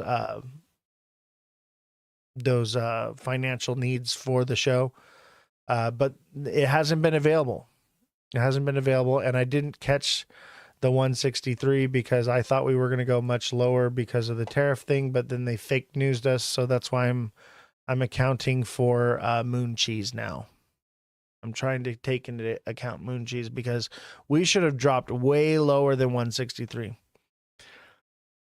What about the 19 pending ETFs? Would that move the needle? First of all, ETFs cannot be approved unless the SEC case is settled and it is deemed that XRP did not break the law. However, if they pay a fine, they're admitting to guilt, okay? They're admitting to guilt, which means they broke the law, which means even removing the injunction, it still means that they broke the law, okay? So, institutions cannot buy XRP. They would have to either do some new filing or something. I don't know. Maybe there's a paperwork loophole to get through it, or Congress will have to pass a law to change the law. But as of right now, nothing like that has come across Congress's desk. So, and I get you on making good trades to donate. I'm kind of in the same boat. Anything that I make in trades is I'm donating to the show as well. So I get it. But Congress has to change the law before anything can happen. You think, let's see here. You think we're going up, Oz? I want to jump in and make some money to donate. Poway Rock says me too. I kind of do. But I don't want to just tell you that and then you guys lose money. Let's wait. Let's wait and see. However, I would say probably. But we need to break through, at least break through this blue line, okay? We need to at least break up here to, 210. And then that would only take us up to maybe 215. And there's money to be made there. Okay, but we need to break on the upside here. Yeah, it's a good price point to get in, but I think what's going to happen is we're going to continue to move sideways around this 205 to 207, 208 price range and maybe break out from there, and then that could shoot us up to 215, but it could stop right there and come back down. So keep that in mind. For the weekend, I think tomorrow we could see a pump. However, it's a holiday weekend. People generally want to take profits to go, do whatever it is they do on Easter Sunday. Go watch the Easter bunny poop eggs. I don't know. You know what I mean? Or it could be the opposite. That was what happened to me last weekend. I was up 500. Before I knew it, I was down 200. Yeah. And, make sure you guys are taking profits. Buy Easter brunch. Exactly. Take the family out to dinner. Okay. That's what people are going to be doing. They're going to be buying chocolate Easter bunnies and Easter baskets. And I think that's why it's coming down right now, and it's kind of been where it's at, because people are more focused on, I wouldn't say tonight. I would say maybe tomorrow night. If it does, I would watch tomorrow night. It'd probably come up here and then touch back down here. But if it does that, then that means it's going to hit that $2 point. And then if it starts reversing and starting to head back over to 205, I don't know. We just be patient. That's what I can say. But we're in this pattern, but we're moving sideways, which is good. That could signal a breakout and a move upward. So just be patient. Just be patient. The next couple days, just keep an eye on it. See if it breaks up. I would say it would be about 210. If it starts hitting 210, I would expect it to go at least to 215. If you feel like rolling the dice, get in now at 205, 206, or wait for it to come down to $2. It just kind of depends. I think we'll get a Sunday dump, an Easter Sunday dump, like the Easter bunny just took a dump all over the yard with Easter eggs, and we'll hit $2. That's what I think. And then we'll break up from there. But you guys got to make those. Last weekend we pumped on Saturday. Let's see. This was Saturday right here. This big green one right here. This was Saturday. This was a Wednesday.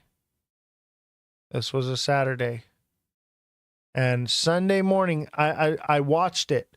Okay, it pumped into Sunday morning till my time here. It's always 3 a.m. Look at like 3 a.m. on the dot is when it started dumping. So 3 a.m. Pacific Standard Time on Sunday is usually, so if it does pump on a Saturday, by 3 a.m. on Sunday, that's it. But just I don't know how to explain it to you guys. It's impossible, especially in these shorter time frames, to know exactly what it's going to do. Okay. However, when I see a pattern, I know what it's going to do. Right? Or when I see news, I know what it's going to do. But we haven't got any news, and it's going to be Easter Sunday. We're probably not going to get any. Okay. I don't really see any small term patterns. Like this was our diamond top, which sent us back down. Okay. I was able to call that. But in the short term here, I don't really see any patterns other than maybe this is a double top right here, which means we would come back down to 204, 205. So it's still the same range. It's not much of a change. But if it does hit there and continue downward, definitely expect to see $2. But I think if it touches $2, baby, I would expect it to spring upward. And I think a lot of people are waiting for that. A lot of people are waiting for it to either break out up this direction or break down to $2. I mean, I'm doing it, you know? So keep that in mind. Patience is everything, but I don't see a pattern yet that really indicates any movement. It's stagnant. It's very flat. So, it's got to move at least 5 or 10 cents, in my opinion, for it to even be somewhat profitable. And that's like the minimum. That's like the minimum trade. I'm thinking like 5 or 10 cents. And there's money to be made there. And 5 or 10 cents, man, I can make thousands and thousands of dollars. But I wanna make sure that I know where it's going before I give you guys any information. You know what I mean? I want to make sure that, I'm not giving you guys bad trades. You get what I'm saying? I want to make sure that we're making smart trades, and I want to also teach you guys how to make smart trades. And this is how we do it smart. If I was, gambling, I'd say just jump in right now. You know what I mean? So keep that in mind. What exchange am I using for the short-term plays? Okay, so I do not tell anybody what exchange I use for security reasons, and I do not recommend any exchanges for legal reasons because of what happened with FTX. So that is one of the questions I will not touch. And I do apologize, but there are lots of exchanges out there, and they're all just as vulnerable as the next. Every single one of them is vulnerable. So keep that in mind.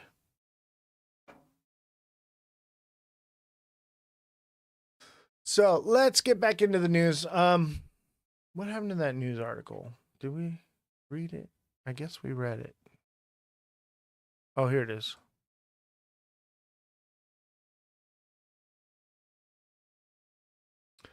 All right. So, technical indicators do not confirm whether this breakout will be successful. Okay. Nothing is indicating that it'll be successful. I'm not going to read all the RSI, MACD and stuff. I don't use all that. But it's right there. If you want to take a quick read at it, I'll leave it up there. The wave count suggests that XRP will not break out from the wedge on the first try. Okay. So according to wave theory, we may not break out, but I think it would just enough to break out above it to fulfill that pattern, just enough to be a bull trap. But everything is indicating downward movement. However, I try not to listen to these things too much and do it my way, because my way is more accurate than, I don't follow the wave count. I don't follow the RSI and the MACD. I do use them. They can be a useful tool. But I find it better if I do things my way. I know what's happening. And what I understand right now is that news is moving the market. That's why this is also a news show. News moves the market right now. So until we get something, we don't know.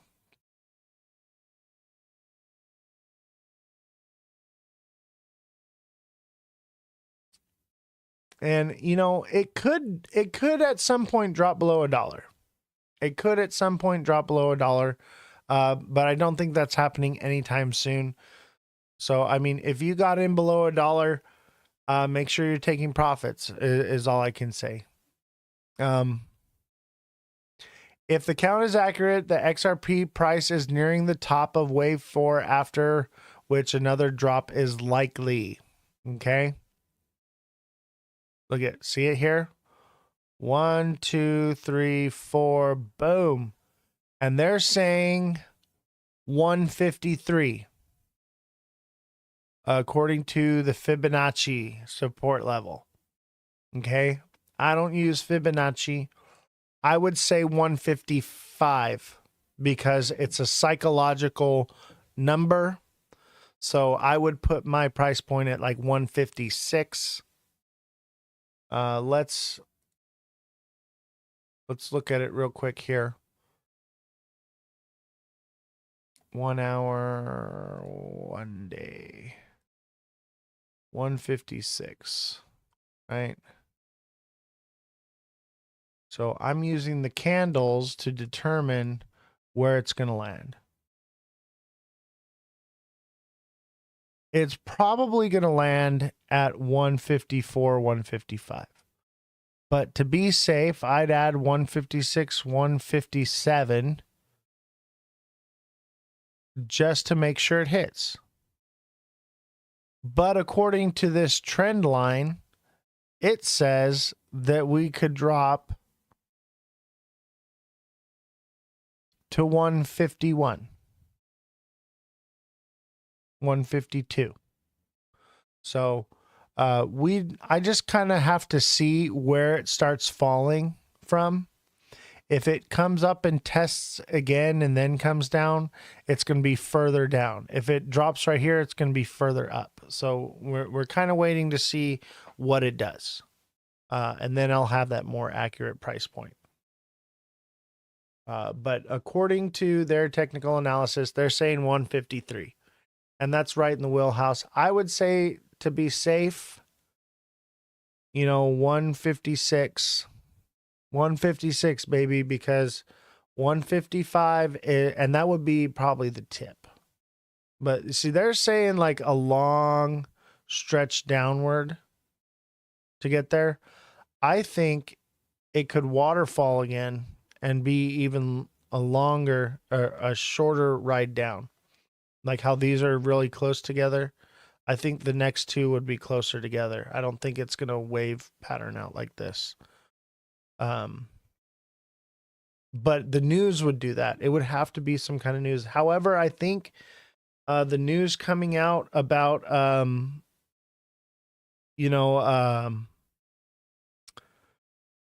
what would you call it? Like tariffs and stuff is getting better. I think the news is getting better, but however, it does not take much of bad news for that to happen.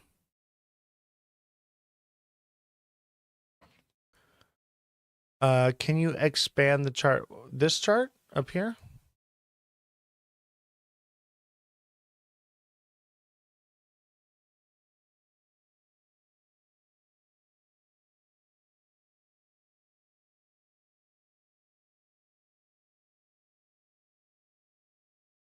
So that's it right there. And as you can see, it never actually follows the way it does, here. It has other tops and bottoms. I think it could do similar to what it did right here, where it comes down and then back up and then down again. Is that giant wedge a bull flag? It's a descending channel, which means that it could break up from here and take us up to $3, maybe, $4. So that is a maybe. It is a maybe. However, like it said, and like I see the head and shoulders here. So I think it could break up above just like it did here and then come back down. But I think what would happen is once we finish out wave 5, that's when we would break up to the higher numbers. And because it would be even lower and it would line up with the time frame of like July, August, that would send us up to about $3. So because it's a wedge, it's not going to go as high. A bull flag would send us up to like, $5, $8. But it's not a bull flag, it's a wedge.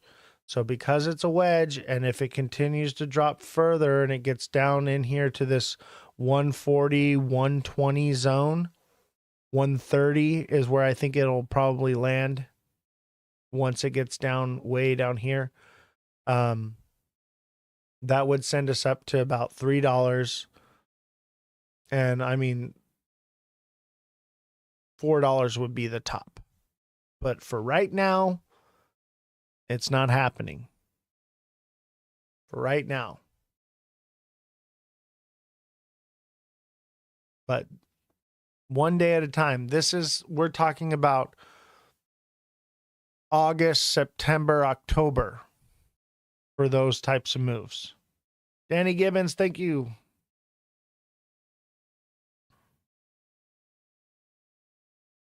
By the way, I did turn TikTok back on. So if you're fiending for TikTok, you can go back there. But I do appreciate all of you that do stay on Twitch.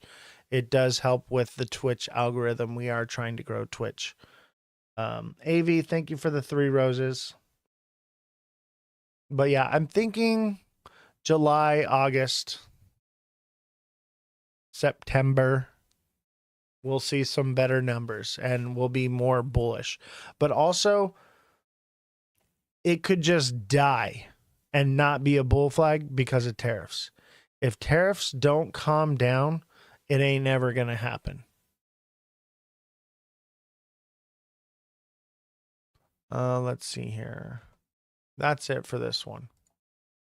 So keep in mind, could be a short pump, big dump, another pump up, another big dump. And then that would be the end of wave 5. And I think that would take us right to 140, 135, 128, and even as low as 126 to 123. So we'll have to kind of wait and see and to get more accurate with that. It's easy to call the 163 like 2 months or so before, but it's 3 months out and the news is pretty horrific as far as, tariffs. So it's still kind of hard to tell. Little hard to tell still. But we'll get more accurate as time goes by. All right, more news. Let me zoom in here. Indonesia. This is from Reuters, by the way. Indonesia says to increase U.S. Oh, man, I totally forgot to start recording. No, I forgot to record. Guys. I do apologize. I may be able to steal it from Twitch and download it. So hopefully I can. Look at render token. Yeah, give me a moment. Let me read the news here. Indonesia says to increase U.S. imports, lower orders from other countries.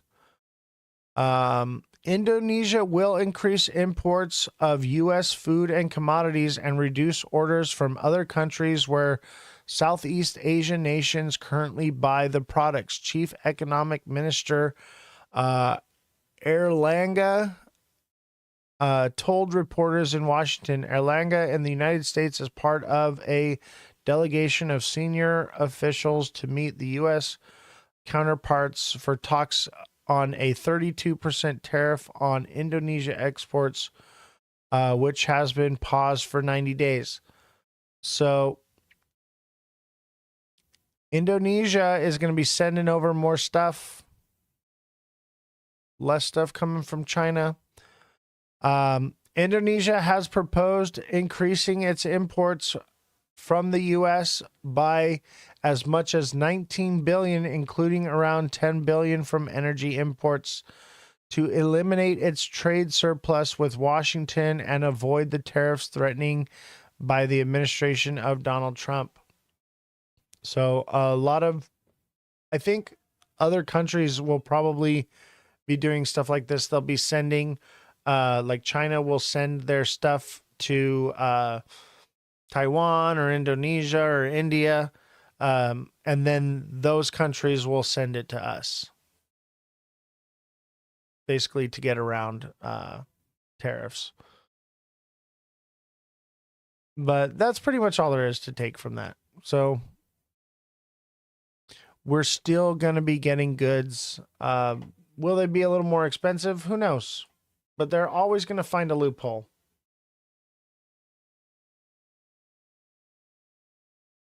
Rate cuts are not coming. That is next. Let's watch that next. I'm glad you said that now. It's great to be back in Chicago. And thanks for that kind introduction, Austin. So I'm looking forward to my conversation with Professor Rajan.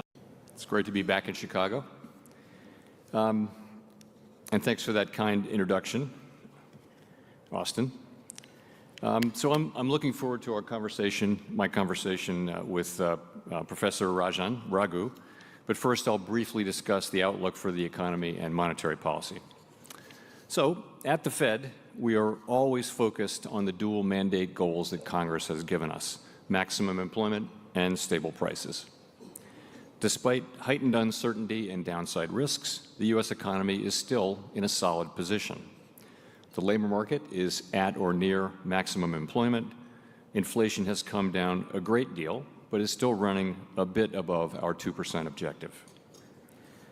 Turning briefly to the incoming data, we'll get the initial reading on first quarter GDP in a couple of weeks. The data we have in hand so far suggests that growth has slowed in the first quarter of. What, you guys got another mini PC? This mini PC has amazing performance. It's from Geekom. It's the IT series of this year from last year's solid pace. Despite strong motor vehicle sales, overall consumer spending appears to have grown modestly. In addition, strong imports during the first quarter, reflecting attempts by businesses to get ahead of potential tariffs, are expected to weigh on GDP growth. Surveys of households and businesses report a sharp decline in sentiment and elevated uncertainty about the outlook, largely reflecting trade policy concerns. Outside forecasts for the full year are coming down, and for the most part, point to continued slowing, but still positive growth. We are closely tracking incoming data as households and businesses continue to digest these developments. In the labor market, during the first 3 months of this year, non-farm payrolls grew by an average of 150,000 jobs per month. While job growth has slowed relative to last year, the combination of low layoffs and lower labor force growth has kept the unemployment rate in a low and stable range. Meanwhile, the ratio of job openings to unemployed job seekers has remained just above 1, near its pre-pandemic level. Wage growth has continued to moderate while still outpacing inflation. Overall, the labor market appears to be in solid condition and broadly in balance, and is not a significant source of inflationary pressure. As for our price stability mandate, inflation has significantly eased from its pandemic highs of mid-2022 without the kind of painful rise in unemployment that has frequently accompanied efforts to bring down high inflation. Progress on inflation continues at a gradual pace, and recent readings remain above our 2% objective. Estimates based on the most recent data from last week show that total headline PCE prices rose 2.3% over the 12 months ending in March, and that excluding the volatile food and energy categories, core prices rose 2.6%. Looking ahead, looking forward, the new administration is in the process of implementing substantial policy changes in 4 distinct areas: trade, immigration, fiscal policy, and regulation. These policies are still evolving, and their effects on the economy remain highly uncertain. As we learn more, we will continue to update our assessment. The level of tariff increases announced so far is significantly larger than anticipated, and the same is likely to be true of the economic effects, which will include higher inflation and slower growth. Both survey and market-based measures of near-term inflation expectations have moved up significantly, with survey participants pointing to tariffs. Survey measures of longer-term inflation expectations, for the most part, appear to remain well anchored as well. Market-based break-evens continue to run close to 2%.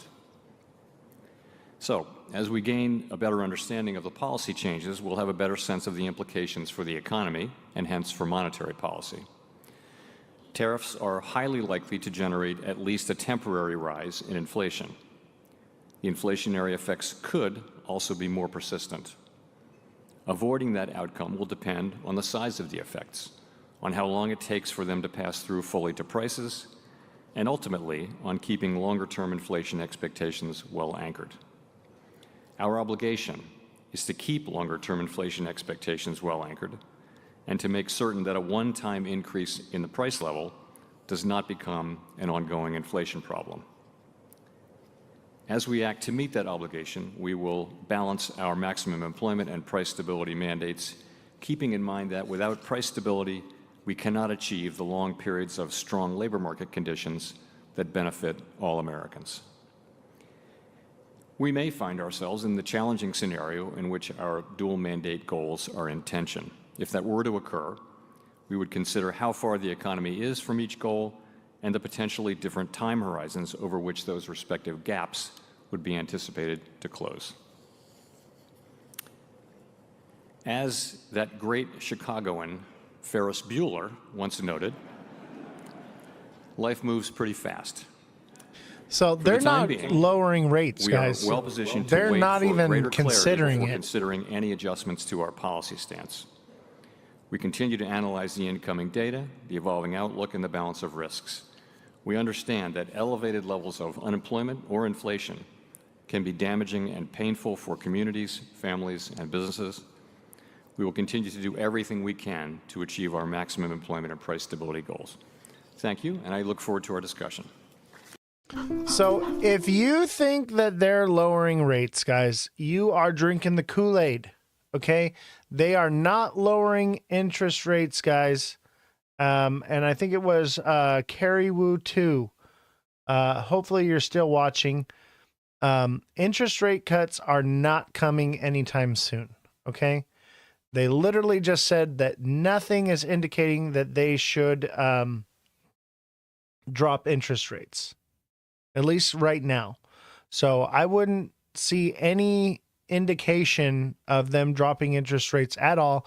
And people are saying, oh, well, Donald Trump's going to fire him and they'll bring in someone new. First of all, if he does step down, if he does get fired, whoever comes in and takes his place is going to do the exact same thing.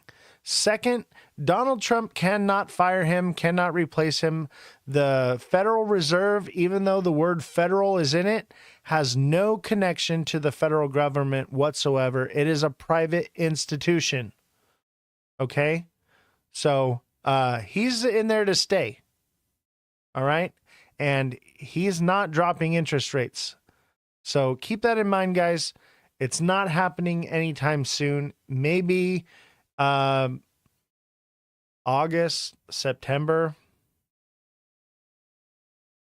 It's unconstitutional, you say? What's unconstitutional?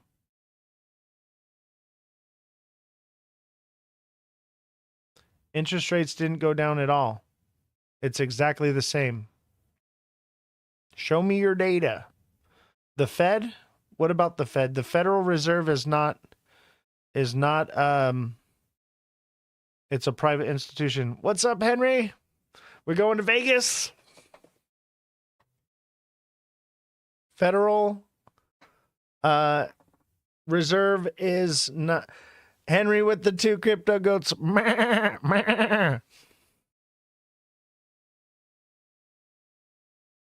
We have more markets access already in the news. Keeps going and good.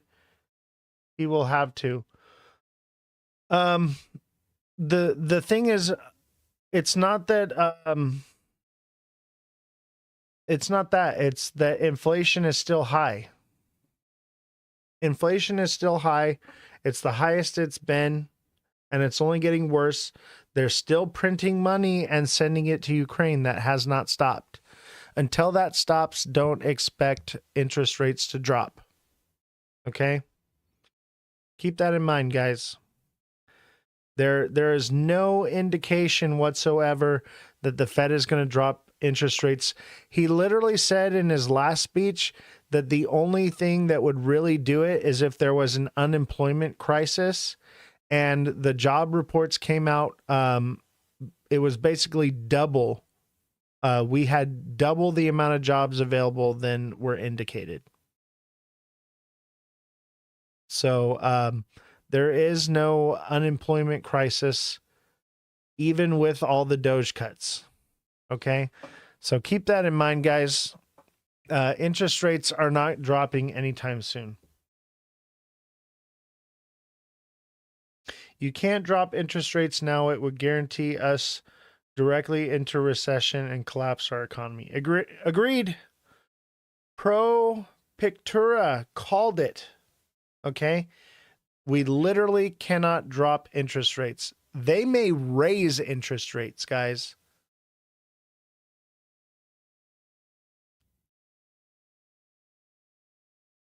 You're going to close out a short? Nice. I will have some money. We're going to Meow Wolf, dude. Have you ever been to Meow Wolf in Vegas? I want to go so bad. I've never been. It looks pretty freaking psychedelic. Pretty badass. If you guys have never heard of Meow Wolf, Google it. Meow Wolf is crazy. All right. So, yeah, I don't see them dropping interest rate. I went to Meow Wolf off 5Gs. Ding, bro. We can't talk about that stuff though. We can't be talking about. You're gonna get me in trouble with TikTok. Meow Wolf is sick though, bro. Meow Wolf is so sick. I've never been. I've always wanted to go. No, it's all good. It's all good. You didn't really actually say anything, but we gotta be careful what we're talking about. June interest rate cuts for the U.S. 90%. Never gonna happen. What happens in Vegas stays in Vegas. Hell yeah, bro. Fear and loathing, baby. Go fear and loathing in Meow Wolf. But I don't see interest rates getting cut anytime soon. Yes, render token. I do apologize. I got sidetracked. Render, you say?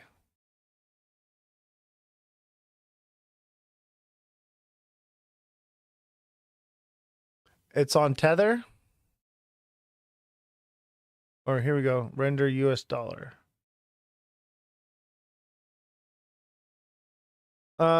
Basically we watched the Jerome Powell.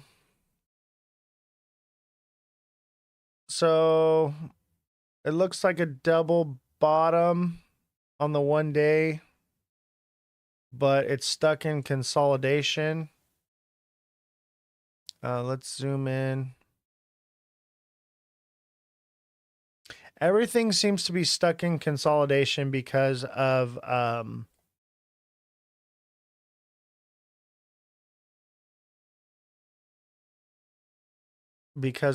Easter.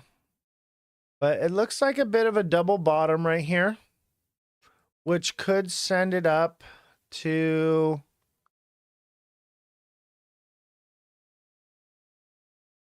let me see here.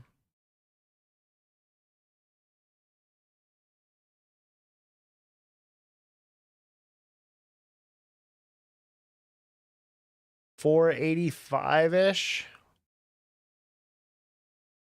464. I think it would go up to like 85-ish. That seems like a if you want me to check Meme Flex, become a subscriber. Become a subscriber and I'll look at any projects you like. Or John Ham, come on over to Twitch. That's Ozthecryptogoat, all lowercases, no spaces. And I will do it for free. But you got to come over to Twitch. Same with you, Shahid.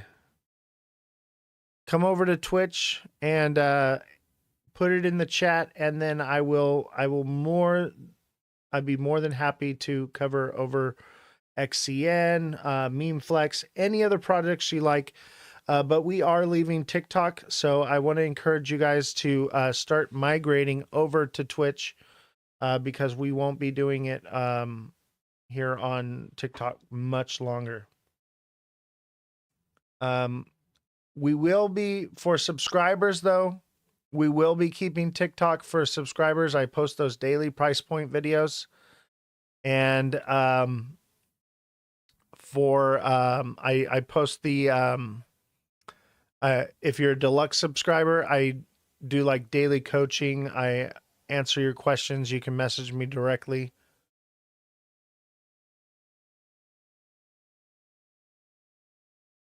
Is the ghost drawing an actual drop pattern to look for? I mean, it was, but it's actually a descending wedge, but I don't put that up because people think it's a bull flag. But the sentiment is the same. What are we looking at? This is render. So let me look at render a little bit more here. So I would say in the next couple days, 285-ish. And that kind of goes with the sentiment that everything's looking. Bull flag is a bullish pattern, but the descending wedge is a bearish pattern. But let's look at the 1 day.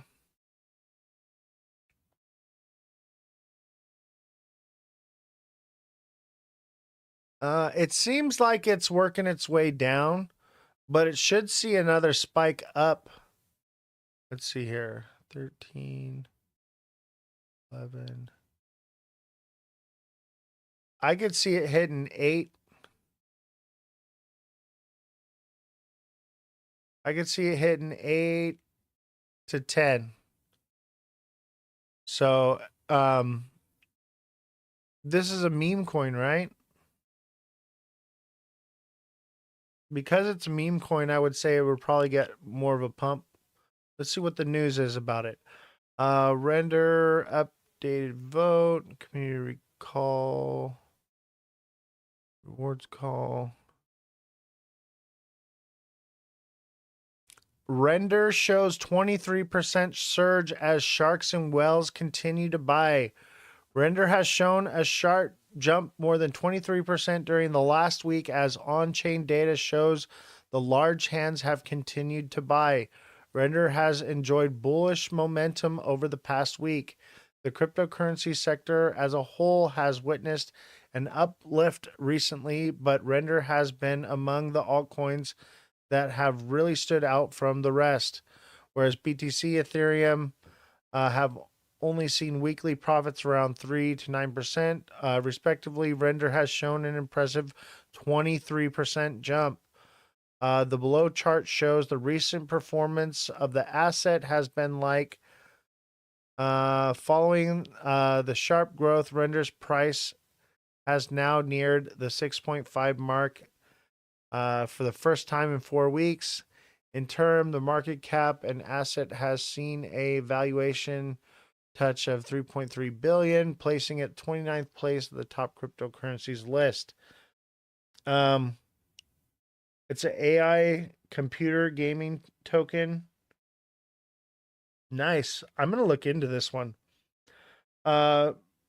Bullish sentiment is all I've been hearing, but that raises a red flag for me. So it's weird right now. I agree. When you're hearing nothing but bullish everywhere, you should be wondering what kind of games they're playing, because they're usually trying to use you as exit liquidity. However, I mean, I could see in the coming months, like August, September, it hitting like 8 to 10 cents, bro. So, but in the short term, I think it could see 480, 485. I think all the markets are kind of getting a bit of a push. If you guys want to do if you guys want me to look at another project, when would be, I would say July, August, September. If you want me to look at other projects for you guys, I'm more than willing to do that. If you want me to do it for free, all you got to do is come over to Twitch. That's Ozthecryptogoat, all lowercases, no spaces. And if you guys don't want to come over to Twitch, all you got to do is subscribe. So become a subscriber, and I'd be more than willing to do that. Otherwise, come on over to Twitch, and you can get that service for free because we are moving to Twitch now. Do we get that drop to $2 before we go up? Possibly. That is very possible. $2 is right at the base of this pattern here. And we're seeing our first green candle in a while. So we could drop down, but I think we've had nothing but red. It's time for a turnaround.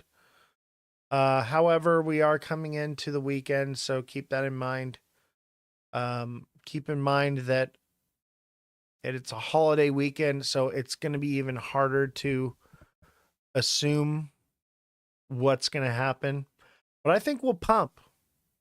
I think 205 the other day, I posted the price point. That was probably, your lowest entry point, but it could go down to $2. If you bought a TikTok sub, don't worry. I'm still going to be using TikTok throughout using Twitch until TikTok is basically gone, because it could be banned in the US. Okay.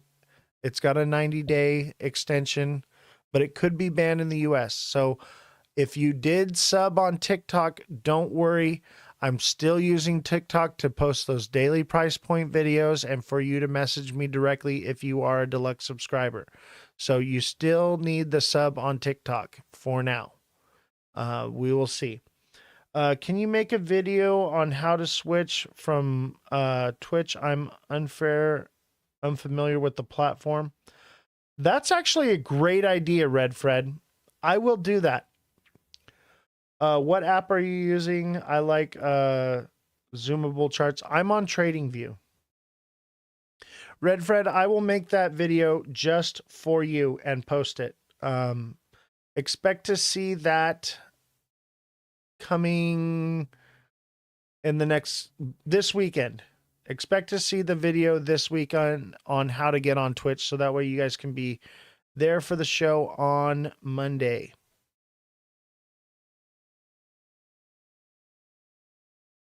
Guinea likes your username, Hitman. Heck yeah. How do we communicate if TikTok is gone? I don't know if we can message you here. So you can message on Twitch. It's called a whisper.